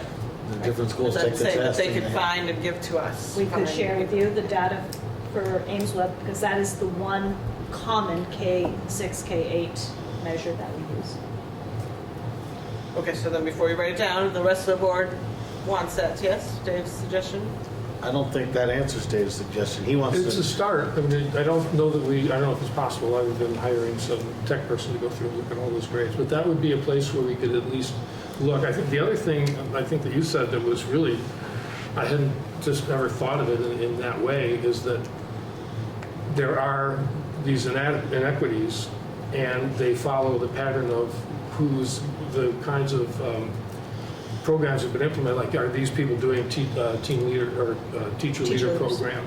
Are they doing site-based professional development like happens here every other Tuesday or whatever date it is when people get together and do the shared assessment of student work? Are some of them not getting the math coach? How much? I mean, those are the kinds of things that we really should look at. If there are schools that are not getting those support, then I think we'd be pretty happy to have you not spend so much time with us and go work with them. But I need to have that information to be able to make an informed decision about that. So the reason for your question is because of Act 46 and the statement that there is inequity, and you'd like to kind of be able to dig down into some Yes. data that shows, is that really true, or is it The something that inequity we're of the program, I'm not certain, I don't see any, that's exactly it. Okay. Yeah, the program list to me is does not, that's an input measure or demonstration. It's not an outcome measure. It's not showing what the kids have got. And we need to know that the outcomes are equal, because the inputs are always going to be different. The whole thing about schools with different cultures, they're always going to be different. Teachers are different, programs are different, schools have different resources, like Putney's Forest or the sugar makers in Guilford, who knows? Well, until Mark gets a hold of it, yeah. So, it's just, Okay, so this is basically data to indicate that that's accurate. But would it be too soon to be able to ascertain whether or not there are inequities by looking at just 1 year of data? Is it commonly how many years have you looked got at across the board? Quite a Okay, well, that's per school, by school, yes. but and I have feel like they ever been compared? school by school? School by school? At our level, we look at it all the time. Okay. We look at it to decide things like professional development. We look at it to decide where are those coaches needed most in those schools where the proficiency levels seem to be lower. And we have those conversations. So what professional development is needed? What supports can we offer to help build up? And that's across the SU? That's across the SU. New teacher training. New teacher trainings, exactly. did you look at it too, I'm sorry, because you were at DAM, so I'm picking on you, but did you look at it too to try to make the teams? Was that part of to balance? Yes, that's some of the data that is given in the transition from the actually 5 area elementary schools. That's part of the data package that we're asked to send to BAMS so that they can kind of color code students so they balance out those teams. So it doesn't sound like we're creating too terrible. This is already out there, you just have to pull out a proper folder or file. Right, And it would be- but I think it started with, excuse me, I'm sorry. When, David was talking about moving on into high school, I think that's where it gets a little bit blurrier. I think we have the data to go from like K-8, because we're still doing Ames Web at the middle level. And so they have that data. I don't know at the high school, I don't think they're using Ames Web at all. And so up until 8th grade, you can kind of follow along and be looking student by student and looking at that data. So we put in their kneecap and now SBAC, Ames Web for reading and mathematics, some spelling, and so there are other assessments that we have whole longevity of assessments. And that is all being passed on to the middle school so that they have that as well. And they look at it just like elementary teachers get together in vertical teams or team discussions to talk about student work and interventions, enrichment opportunities for students. Last year at the town rep meeting, I believe Paul and Brian presented that data analysis over a period of time using Ames Web and math and literacy. Yeah. Not necessarily comparing it to Right. other Yeah, schools. the issue is comparing it to other schools. Yeah. And also, that works for literacy. Do we have similar data for science and math? Math, not science. All we have for science is kneecap and So we can see that too. math. But Frank did say math, literacy, and science. So just trying to get, Yeah, and science. just trying to get accurate. Yeah. Science And is math, second kneecap. I'm sure he means kneecap because that's the only common Right. that we use. And if you want high school, you'd have to look at kneecap for that, for math and literacy as well. Okay, so the board is in agreement that we support Dave's request, yes? Just the math and literacy. Math and Because literacy. there are a couple other things in there that are probably way too much work. And For from what? Ames Web, but we Result. can't do anything from the high school level because it doesn't Right. exist. Well, I think at some point, maybe we might want to, if there's a value to having the information, since we are preparing kids for high school, and they do get graded based on, how well prepared they were, or the grade reflects how well prepared they were. There may be some way to use that, but it's a much bigger project than it's not necessary now. I'm very curious about, how does that work? Is there a real difference between the towns when the kids get into bio? Curious is different than needing it. And we do, and I think we do track the dropout data Yeah. and trace that back to the elementary school. Oh, well, that'd be good to see Yeah, then. that would Let's see that. help. Keep talking there, Lyle. We'll find one. So for 14-15, Academy had 6, Green Street had 3, Oak Grove had 4. But of those 13, 4 of them also attended another elementary school somewhere in their elementary years. And I think most of you, if not all of you, were on the board last year when Andy did his presentation about Yeah. the value of having students in a similar, Staying. same school, K-6, has a huge impact. So it's not surprising for me that 4 of those had been in and out of other schools as well. So is this something you're passing out to? No, this is just. Just your note. Okay, so do you have it clear, Lyle, what we're asking for? Yep. I got it. All right. Not a formal motion, but I think we all have it. All right, so that takes care of administrative reports. There's no committee reports, right? Policy Council we've already discussed. Energy has not met, finance. not met. Finance actually met last week. We did not discuss anything because of a truncated meeting because of the Act 46, and we went over future agenda items for future finance meetings. Diversity, anything, Joel? No? All right, so that leaves us to 2 things. Act 46 and the town representative meeting preparation. I think we better go with town reps meeting preparation real quick first. Hopefully. So what Mark put together here was something we talked about at our last board meeting of having from all the schools, which was a list of programs and what's going on that we could hand out to people. Congratulations, Mark. You get gold stars. Thanks, Mark. Send the file and they'll just fill it in. So folks, what do we want to see at our town meeting? Information night. What do we want? No, we talked briefly about it, that we wanted to have this sort of thing, and then I forget what else we said to. Students that have moved from Brattleboro Town School District to private schools. Yep. You talked about? We wanted to have that figure to address that question. But do we want what Lyle and Paul and Ron have done quite often with the whole, and Andy's walked through and talked about different scores and programs or results. We've looked at the climate studies some years, we've looked at kneecap scores other years. What type of thing do we want from administrators? I think we should look at the efficiencies that were gained in the last year, such as the pellet boiler, maybe the pre-buy on oil and the position of oil currently in the market, so these are the savings that are being garnered. Yeah, and finances, mainly, when you say efficiencies, not That's what student. they're looking at, yeah. They're going to be looking at the student performance, but they're also going to be looking at the stubby pencil math.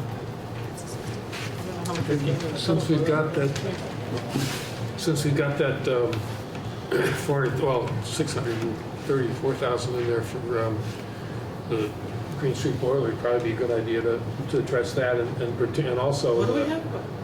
375,000, I think. 634,000? Well, 400,000 that we're asking for, plus the 236, I think it is, from the bond that we just retired, to keep that in there and to have that in the reserve fund so that we can finance part of the boiler.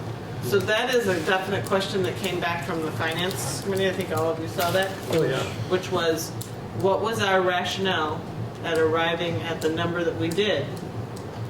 And you'll all remember that rationale was, well, we don't want to pass 16 million, and this was a good amount to put into the reserve. But the finance committee wanted to know more specifically what our thoughts were. Why did we come up with the number that we did? Why did we feel that that was a good number? Well, the reason we came up so we wouldn't break the 16 million. I know, that's my answer too. I And didn't- it had to do with the allocation of monies to the reserve fund, and Frank said, based on the information he'd received from the state, that this would be an optimum year to try to put as much money into the reserve fund as possible. So the answer is still, we put as much in as we possible. thought made sense and still gave some tax relief to our. And still gave tax relief. That We did because not of the break tax 16 relief, million it seemed threshold. reasonable to do it that way. We also talked something that's changed now, which is the cap. Was that if we didn't do it and then had a $400,000 cost next year to add to try and get the boiler job done, it might put us over the cap, but the cap was repealed, so we don't have to worry about that. Right. But the thing is that since we've got a tax reduction right now, and we know we're going to need the boiler, and we know it's going to run about $1 million. And I don't know if we know, or if anybody's looked at it from the modern wood heat project people looked at, but I think they will cover as much as 25%. I'm not sure, but they're very anxious to get going. They're anxious to spend their money. So I think lots of information about that. And Frank laid it out pretty well. I think he's probably prepared, but just to point out that that's something we're looking at. And we're just trying to avoid a big whack at some point in the future. And it's not with a bond that expires. It's usually when it runs out. We've been paying on it for 20 years. Right. Whatever we bought is going to be wearing out pretty soon. So it makes sense to put that money back in and keep it for when the 20-year thing burns out. We have to buy a new one. So for the town meeting, I'm hearing that we're going to discuss finances, the savings that we have, the rationale for the reserves, and any plans for grants and then plans for capital The food improvements. program, I think the improvements in the food program, you're all composting now, right? That's saving the town. I mean, the tons of, nobody anticipated the tons of You're compost. composting in Academy, are you? I think there was a rat problem, but I think you. There's no Well, look into it, because the waste. I watched the kids throw it away the other day. Yeah, well, the woman who does the waste management district education program said that, indicated that we were. And the high school is doing a Oak major. Grove is doing a great job with that. They were, and have been for a while. Yeah, have the kids come to town meeting. So finances, numbers of kids going over to private schools, and then the program list. But what? Could you have a constable with that number of kids coming out of private schools back into the public school system? Can you say that again, Mark? Private school is not, pardon? Can you say that again? I'm sorry. The number of children coming out of the private school system back into the public school, because that's what they're there for, is the public school system and financing thereof, not necessarily the Yeah. kids going into a private school that we don't fund. Do we want a big PowerPoint presentation by anybody at central office explaining anything? That's got to be told to central office before the meeting. Well, can we tell the central office to use their own discretion if it's going to be a long, drawn-out death by PowerPoint speaker? Yeah, what might be a good idea is the two relatively new, the MTSS and I'm not even sure if I have this, the behavior technologist. Technician, yeah, Behavior, how And maybe that- we could talk a little bit about how our behavior programs and who we've hired and the grants that just. And if you've got some numbers that, the office referrals are down, or Well, if we're going to talk drunken about, parents being hauled up by, when we talk about students and costs, we want to talk about the rising cost of special education.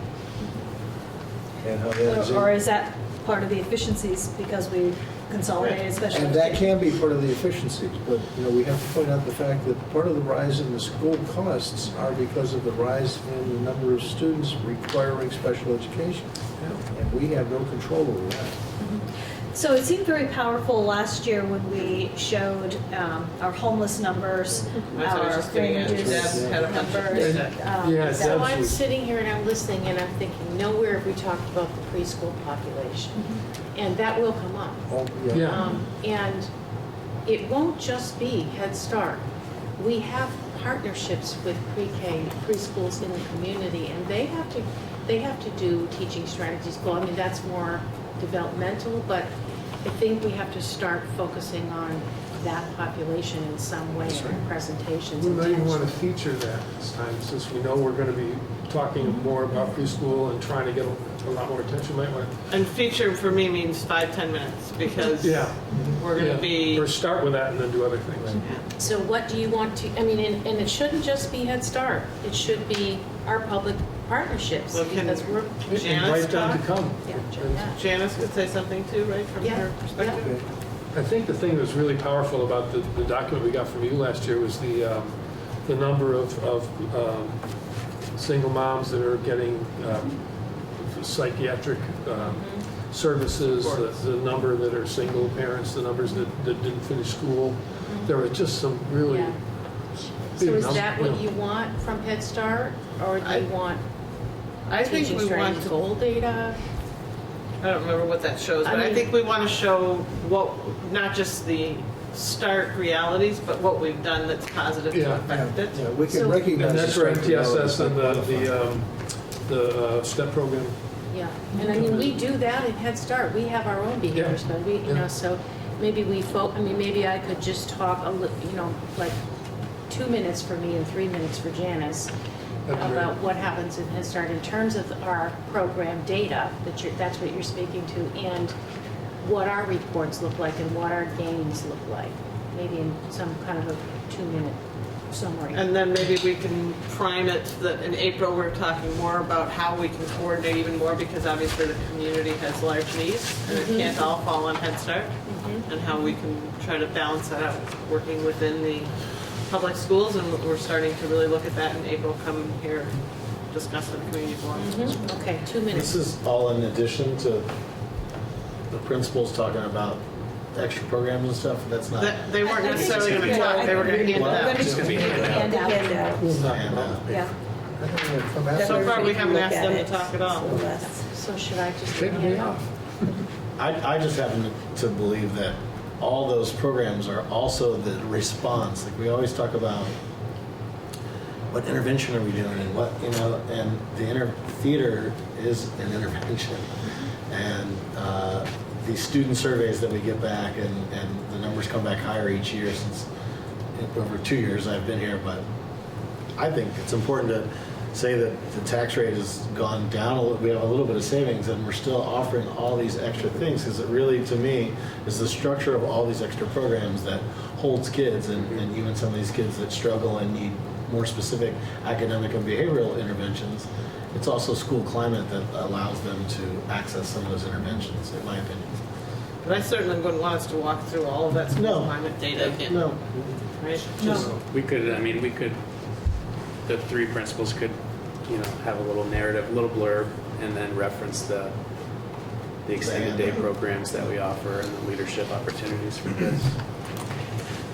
And then we were going to talk a little bit about Act 46 during our informational night. And I think that's next up on the agenda anyway, so maybe we go through that and we decide what we want to talk about with Act 46. Anything else on the meeting? Chocolate chip cookies and Sounds like Oh, I did Really talk busy. about that already, yeah. We'll do it No, before the trying to keep questions. it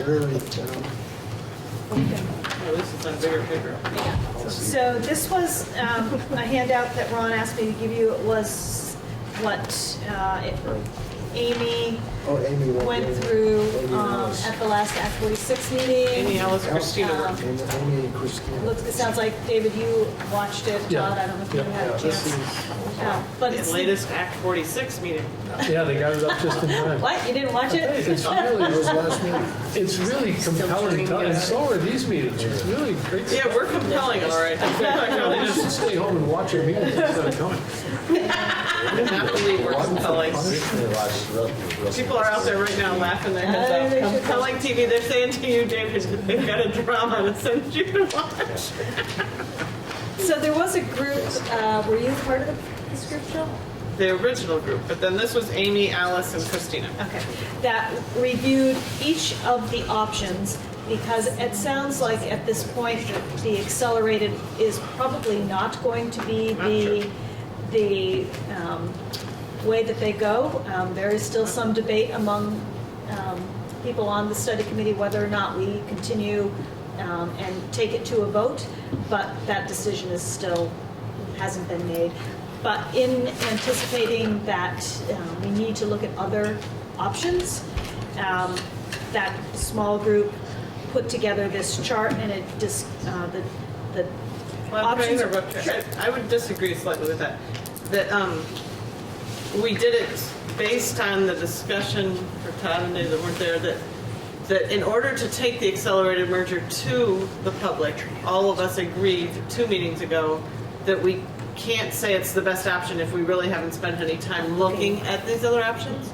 So we didn't do it because we thought accelerated was necessarily the worst option or that we needed to look at the other options, but rather that we wanted to see what else might make sense. And so we came up with a matrix on the side of here's our sticking points and kind of put those down the left, that these are things, specific themes that keep coming back up and how are we going to deal with them. And so then tried to compare under each one of these different mergers, would it attend to this need in any specific way and make that concern less or even go away? Sorry. No, that's fine. So across the top are the other options that have come up in some form, either through discussion or through questioning or through what other areas in the state have been looking at. And then as Jill said, every meeting concerns seem to be raised by different board members from different towns. I mean, how will this affect this specific question? And so then the comparison was made how any of these other options would address those concerns. Right, and I misspoke. We haven't decided that we're not going with accelerated. And so then at the end of looking at all of this, the chair, Alice, asked us all to go around and say kind of where we were, including Lyle and Frank and Ron that were there. Let's see, all of the administrators, right? So everybody that was there around the table to say, what do we think and do we still want to pursue accelerated merger? According to Vermont Diggers summary, the only 2 that wanted to go for the accelerated were Kim and I and Lyle. And I did. And Lyle. And I think Alice kind of still said that she felt like it was not as dead as what others might feel. Although there were others that expressed still interest in taking it to the voters, but real concern, particularly because at Vernon's community forum, apparently there was a definite feeling amongst at least the board members who spoke that the community, I guess, never came to an actual vote or anything, that they they really wanted school choice, and school choice was a deal breaker for them if they couldn't get that. And under accelerated merger, there is no school choice. So some of the people sitting around the table at Act 46 said, okay, then if we can't put it forward because Vernon is going to kill it for sure, then why bother? So it wasn't necessarily that they thought it was a terrible idea, but rather that it was a dead horse and why keep going. The other part that was not really clarified and just thrown out as something that had come up during the meeting with Chris Leopold, that Alice, Amy, and Christina and Ron, I don't think you were in on the call, right, had earlier that day, was Chris's legal opinion that he didn't think it prudent to put in wording about school closures with what my friends in the outlying towns do not like my terminology, but what I've called the school veto, or this town veto power, that if a school is going to be closed in one town, that town would get to have the final say. And I call it taxation without representation for the rest of the towns to therefore have to keep going, even though they didn't get to have a say in whether or not that would close. And Chris's statement to that group was that he didn't think that should be included, that language should be included, which also caused some of the group to say, well, wait, that's a deal changer as well. So we definitely purposely did not take a vote to say we are not going forward with accelerated merger, because it was too fast, for people to just hear this real quickly, and we haven't really dug into that, but we did decide to take 1 week break because I think people are getting completely burned out. And we decided that we would look at these more at the next meeting. Is that an accurate representation, Kim? That's pretty much. The only thing that I thought that stuck out was if the accelerated merger is not taken, that first year of 10% represents a supervisory union-wide loss of $1 million in tax reductions, but that works out to about that. Well, it depends on what you have real low per when you year. spread it out on that thing. Well, It it looks big. depends, in except one that it chunk. depends, it's directly to each tax Yes. person as to how much their Yeah, house each- is valued and what they It pay. depends on the grand So list, there's- it depends on the number of houses, it depends on the number of variables, but that million would be an aggregate that is lost. And the comment that Kim and I both made was that, and Lyle actually, that the taxpayer wouldn't get the chance if we don't come up with some sort of a proposal for people to vote on and we don't send it forward to the taxpayers to vote. The taxpayer doesn't get a chance to say yay or nay on the ideas, on the tax and on the tax relief. Clock is ticking though on the accelerated, because it's got Clock a ticks much, very loudly on the accelerator. much faster drop dead date than the rest of the other ones do. Much sooner drop dead date. But that accelerated did not come up as, the majority were not inclined to pursue the accelerated. Right, and I guess my caution on that is that I don't feel like people, it wasn't an actual vote, it was a quick straw poll, what are you thinking as you hear this? And there was a lot of confusion, at least amongst those that I could talk to later on or could talk to right then, as to, well, what is really the situation with Vernon? And what is really the situation with the school closure? And could you put this in, or is there another way around? To me personally, we come down to 3 issues that really stick us. One is local governance and control and town meeting and people feeling involved in the process of their school. That's right. And one is school closure. How do you... Not so much. I think No, it's fine. Yeah. Go ahead. But, My contention is not so much. But, and then the third is school choice and Vernon. And really, we haven't, as a group, come up with any answers on school choice. We've bantered around things on the other ones, but school choice we haven't. Well, school choice in Vernon basically is Brattleboro High School or Pioneer Valley. No. The Anywhere. money follows the student, so they can Money follows the choose students as where long they as wanna it's go. it's But I a thought it was, secular. yeah. Oh, it can't be a private. And that's why I thought it was It can be- high school or Pioneer. Most Those are the choose choose go there. We have But if they want to some go to that Northdale, Mount Hermon, they can go. Lament, they go to, It doesn't Vermont cover all of the Academy, tuition. They get whatever the state average is. That money goes with them. And at one point, we did mumble, maybe we didn't make it as an official request to the central office.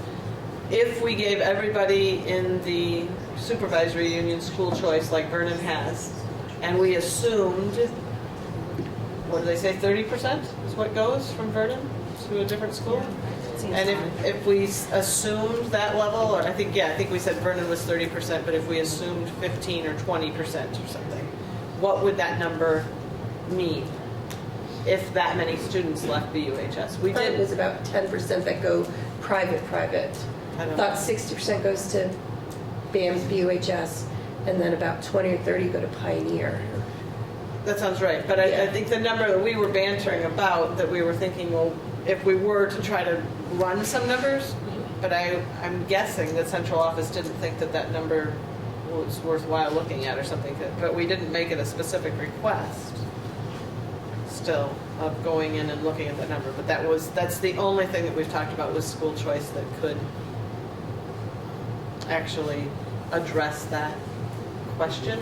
And it would still be largely speculative because you have really no way of knowing how many kids would choose. We assumed as a group that they would probably have more people from Vernon that would take it because they've had a tradition of it and proximity to another school that they're traditionally used to.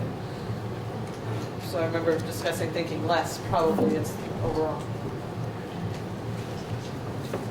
Any administrator or anybody have any comment that you guys want to throw back for us to think about while we're going to the next meeting, which will be Next Thursday. next Thursday? It's still scheduled for here, but there's been some discussion on that because it is a Putney board meeting too. Next Thursday.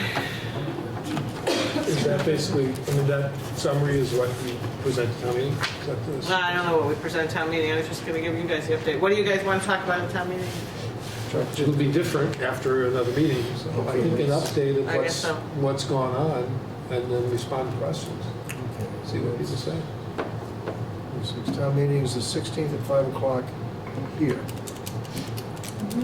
Basically, I know Beth yesterday at the town meeting for Guilford, what her intention was to present was, just this is where we're at, and next meeting is here. And I think having three people there, we've got, pretty accurate representation of what's going on. And you can always watch the compelling video on I'll TV. let you know if you misstate something, but I can't believe you call it compelling. somebody wants to sit and watch. They're pretty good about keeping it at 2 hours, so we don't just Oh, spend yes. too much time. Yeah. I'm sure town reps will weigh in on their feelings around those. Well, so I was interviewed this week by Chris Mays of the Brattleboro Reformer, and I know he talked to Alice because I wanted to make sure he got the official chair position, but he wanted some input of different people on the committee. And I guess my overall look at this is that we have reasons for going into the discussion, and the reasons that we want to go into the discussion become even more clarified with some of the stuff that the central office has given us. We are down 23% since 2004. 23% in the aggregate of all the numbers for the supervisory union in student population. We can talk all we want about equalized pupil, and we do talk about that, but we are down 23%. So, Whenever you want. Thanks.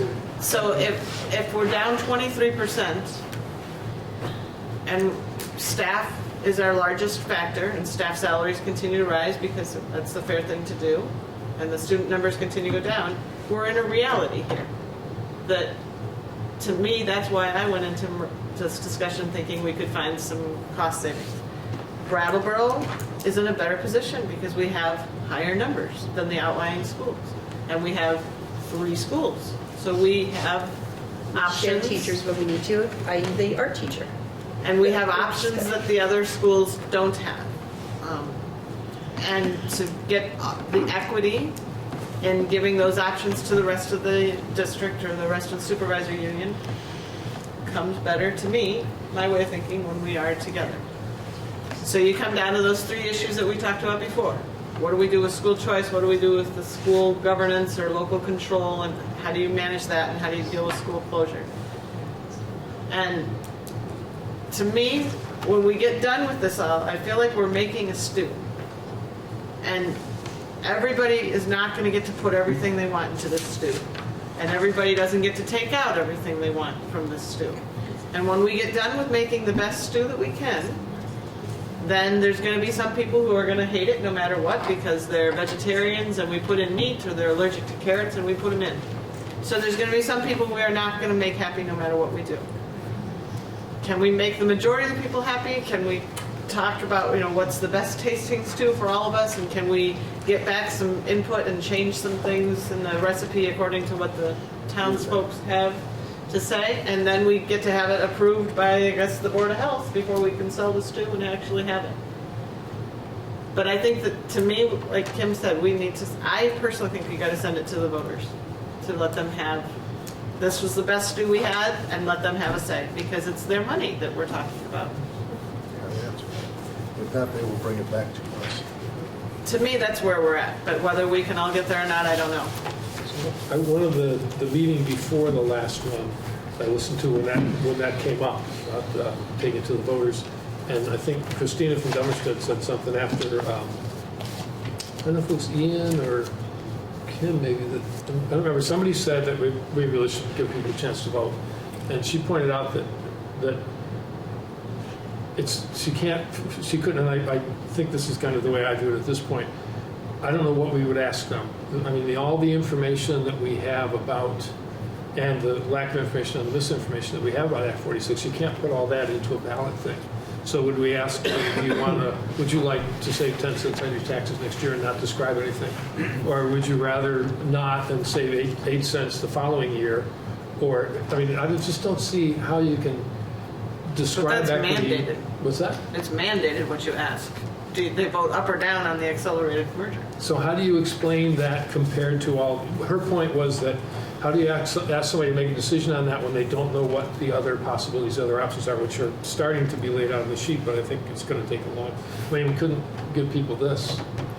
No, So but it's that's just- where I think I don't know what, I know what would be on the article, and I know you can always craft an article to make it really clear what people are deciding, but what that means, I don't see how that's communicated. I think that has to be communicated through information. A lot of public community. education. Exactly. And I think the reason that one of the thing you didn't mention, because it didn't come from everybody at the committee, but is the reality of this process, is that because of that exact deadline on July 1st, all this stuff has to be, it's all being accelerated, it's all being pushed really quickly, and people don't feel like it's being done adequately or thoroughly enough, and it just isn't time. And I heard a couple of the people when they talked during that go around about what their perspective was, is that their perspective is that the state screwed up by making a short deadline. If we had more time, we might get to it. I think what Allison said is that what we'll find is that we're going to come kind of to this place anyway. It's just we're not going to get it done by the 1st of July. And so my thought on that, I agree completely with Alice, is that I've said from the very beginning, 10 cents, 10 cents, 10 cents. So to take away the 10 cents, $1 million in the aggregate. Here's another thing then, and then how would you Because say? we can't look at it and spend enough time. I mean, that's why people are killing themselves going to how many meetings have we gone to and Well, giving up let's so do- much time. So let's look at that for a second, because none of us have talked about this, and it's, to me, it's really an example of the problem with this law, is that there are these myths that are out there that keep getting reproduced and reproduced and reproduced, that we're going to get 10 cents and then 8 and then 6 and 4 and 2 as a result of Act 46. And we will, it's a fact, if we did the accelerated merger, the state would give us a 10-cent refund, or they would reduce our tax rate by 10 cents. By joining in that accelerated supervisory district, because our tax rate is lower than everybody else in the supervisory union, our taxes will have to go up the limit of the law, which is 5% a year. That's as much as the law allows for the next 5 years for our tax rate to come up to be equalized with the other towns. And that's what the spreadsheet demonstrated really clearly. That's what will happen. So if you take 5% of our $1.60, it's 8 cents. I disagree with that, though. Well, it's not a matter of agreeing. It's No, but it's you the math. keep saying that the math, I just don't understand that math, David. That you mean when you say we, Brattleboro town. that Brattleboro town is going to have to come up to the same level as everybody else in order to make it work. Yes. I don't see that. The tax rates have to be the same. Nobody's going to come down. We're not going to be spending less when we do this. The We tax can't rate have comes off of the, $1.50 and have Dummerston have $1.80. but it'll be one big budget. But we still pay on the value of our property at a particular rate. And for the next 5 years, that rate goes up gradually. And because of the distance ours has to go up, it will have to go 5% every year for But those 5 not years. if there's cost savings coming to bring it down at the same time. Where would nobody's, well, okay, that's possible. It might be 4% in the last year, but the point is that the 5% that instrument that shows what would happen if we did this clearly indicate, if you look at those numbers, every one of them is 5%, because that's what the law requires, and that's in the algorithm they created. So our rate is 5% each one of those No, that's the years. variable that Frank put in. Those are the We made variables. the decision based on kind of just, let's look at a supposition. It doesn't Yeah. have to be that. That would be up to the new district board to control that. Well, not really, because the law requires that you get to that point over this 5 years. So in It ours, doesn't that's- require that we spend more money. Well, again, you don't, I think Is the that what point you're is, saying? if we hire foreign language teachers for the elementary schools, if we hire more behavior interventionists, if we extend daycare into Guilford, all those things are going to cost money. And all of our budgets are going to go up anyway based on the things that we're doing and that we choose, and that was the other part of the spreadsheet. But it's a 5% increase no matter what. And it's 5% based on the year before, and that's 8 cents. So it's already down to 2, and then we have to contribute to the millions that the Ed Fund is going to have to collect through our school property tax to pay the incentives for all the other districts that do this as well. So we might get 2 cents, but probably going to be more like a penny or a penny and a half. And then the next year when the incentive is 8 cents, it's nothing. But at the same time, what we're paying in is going to go up 5% each of those years. So Now, that's how what are I you just going don't to agree with clarify that? How would you clarify that information so that people understand what really is going to happen to their taxes? Well, one thing, we don't know what's going to happen for sure, no matter what, okay? But, I mean, you're saying that for sure, if we go into a merger, that we're going up by 5% every single year, and under no system that we've talked about in Act 46, no one around the table is thinking that it's going to go up by 5% every single They year. didn't look at the spreadsheet. They didn't No, look at the that data. spreadsheet was an example of what could happen if we all continued along the same vein. And they just picked an arbitrary number. You could put down 2%, you could put down 1%, you could put down that we go negative. Well, actually, we put down the average of the last few years so that it wouldn't be completely arbitrary. But I don't think it was 5 anyway, it was 2.5. But that's the type of conversation I don't want to have with you, because that's Frank that can explain that much better than me. But that has to happen before taxpayers, before people know what they're really voting on. I don't see how that's going to get squared away. But to just say that if you do the raw numbers, we're going to save $3 million, all of that money that we save has to come into the tax system. So at some point, if half or 3/4 of the states do this, we're all just paying money in that we then get back. And that's not, people need to be able to consider that as well. Well, But if other districts are actually doing this and we're not, we're going to be paying and not getting anything back. Yeah. Which is actually even worse. Well, it depends. It may not be worse than a 5% increase every year, than 25% over 5 years. We're not going to increase 5%, 25% in 5 years. Well, again, we'll talk with Frank about the numbers. I hear you, Dave, that we absolutely have to be able to present things. I mean, this is really where this chart came from after the other chart that you and I and Beth worked on. The idea of trying to go through and trying to understand if this happens, these things are still going on, but here we can try to put together this way and look at it and see what might happen. A lot of it is, somebody said, a lot of it's speculation because you can't control it. But as somebody said, if you go into this, we all have to go into it, that we're all together. And that's the thing that I wrote about in a column a long time ago. What Act 46 for me meant is an immediate shift. Just like when I first came on this board, I was worried about Academy School because that's where my kids were. And then all of a sudden I had to listen to Oak Grove and to Green Street and to early education services, and I wasn't thinking of all those things. But now that's my perspective that I view it. And when I come in as a Brattleboro member onto Act 46, that's got to stop too. It has to be all our kids. And you've asked me before, where does it stop? Where's the edge of that? Yeah. Exactly, Is it I don't know. Marlboro, Hinsdale? Vermont, U.S., all the children of the world? Well, the state has made it clear that they'd like it to be the whole state. But for us, I think the way that I clarify that in my head, David, is that we are at one district school, Right. Union High School. And so it is a pretty easy thing to say that those are all our kids. Because selfishly, I could say, well, when my kid gets to band, if he has no idea how to play a musical instrument and jumps into the band, he's holding up everybody else that's in the band. You actually do have a direct effect. And that's why I asked for the documentation of the equity. Right. The outcomes, not the inputs.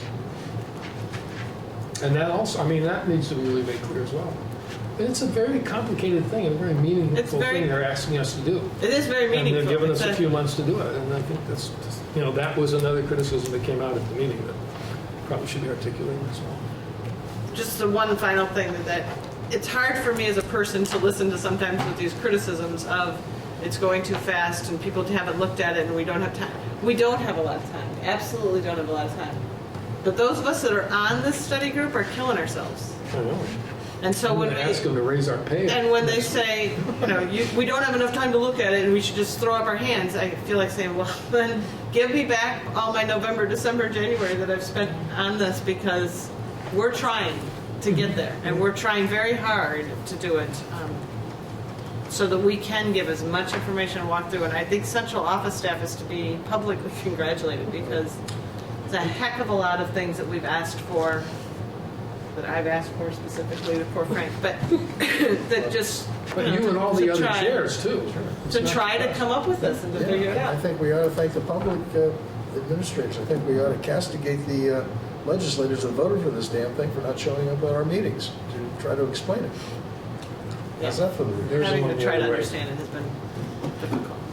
Anyway, so we are late. We still have one more thing, an executive session. Administrators, do you have anything else? Or are we good for your website, Dave? Oh, yes. We have a bill due for our website. We have to recapture the domain, keep the domain name. I think there was a hack into somebody, our server. Our website that's separate from the separate school central board. office. There was a hack into the server that it's on, that's in some big server building somewhere. And so there was a charge related to getting it all back and functioning again so we could actually use it.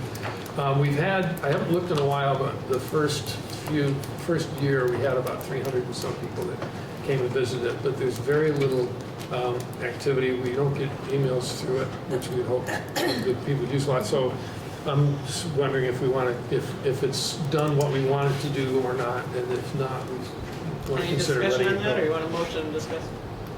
Doesn't matter. I don't know, it seems like there's a lot of stuff coming up that it might be helpful to maintain a website. Thinking of what? The community Yeah. forum and All the this. preschool? Yeah, the preschool, Act 46, seems like there's Act a lot of 46 is on the Yeah, that's on website the for the central SU. office, and I Oh, I would see. not want to try to duplicate No. that. It's a link back. Well, and the other thing is that people they don't think to go there. I don't know, we could probably do more to promote it, but we have done a few things, particularly when it started. Anything that's on there can be put on the central office one. Yeah. We had done it because people were specifically saying they needed a way to get a hold of us, and it seems like that happened at the beginning, and now. And we could ask for business some changes to the central office one that includes, multiple contact opportunities and Yeah, that would certainly our work. minutes in a place where they can be seen. So I'll make a And, motion that I think we can get rid of this website that's our own at this point. Is there a second? Sure. Any more discussion? I'll tell me. All in favor? Aye. Opposed? I think the next agenda is, we don't need to talk about because it's going to be the town information meeting. We've already done that. And the meeting after that will be the preschool forum. So I think we've done that part as well. How about a motion to adjourn? No, don't we have Second. executive session? Oh, yeah. Well, we have to- We need to have a motion as to why we're going I into move executive that session. we enter executive session. I brought the. To say why. Personnel matter. Personnel. We have to have a Personnel. finding. Personnel? And speaking of that, before we do that, we need to actually discuss or make clear, people have been asking us about why our minutes are not posted, and I've been pointed out to that it's, our minutes by legal statute, whatever, is 5 days. Yeah. And we don't put them up for like 6 weeks, 4 or 6 weeks, because we wait for them for the next meeting to be approved. And they said that what they do for the town is put them up and say they're no. It's a draft. A draft. Yeah. And so I think we need to do that as well. And also the drafts of our budgets. Yeah. Even though they're, the first ones are kind of Drafts. estimates, they need to go up. So I think we need official motion on that, so. Okay. I move that we ask the administrators to post our minutes when they, within 5 days, and identified as a draft, and also our budget drafts when we go through the budget process. And what was the other thing? Well, I think the budget would have to be taken to the finance committee for their approval of that posting as, as a draft budget. No, it's our budget. WSU. We're talking about our budget. Oh, our budget? Yeah. Well, why do we have, As soon as it hits the table, it's a public document. All right, sure. And people, and that's one of the things the finance committee said, is Have that a it's very second. difficult to get access to those drafts. Now the discussion. What's that? We didn't have a second, so you couldn't discuss, but we just grabbed Oh, a right. second, now you were discussing. Okay. Any other more discussion? Any Was opposed? there a third thing other No. than the, we did the website? All in favor? Right. Opposed? Okay, and now we will have a motion to enter into executive session because of a personnel matter that needs to be dealt with. Second. And so the rest of you, I'm very sorry for the length of the meeting.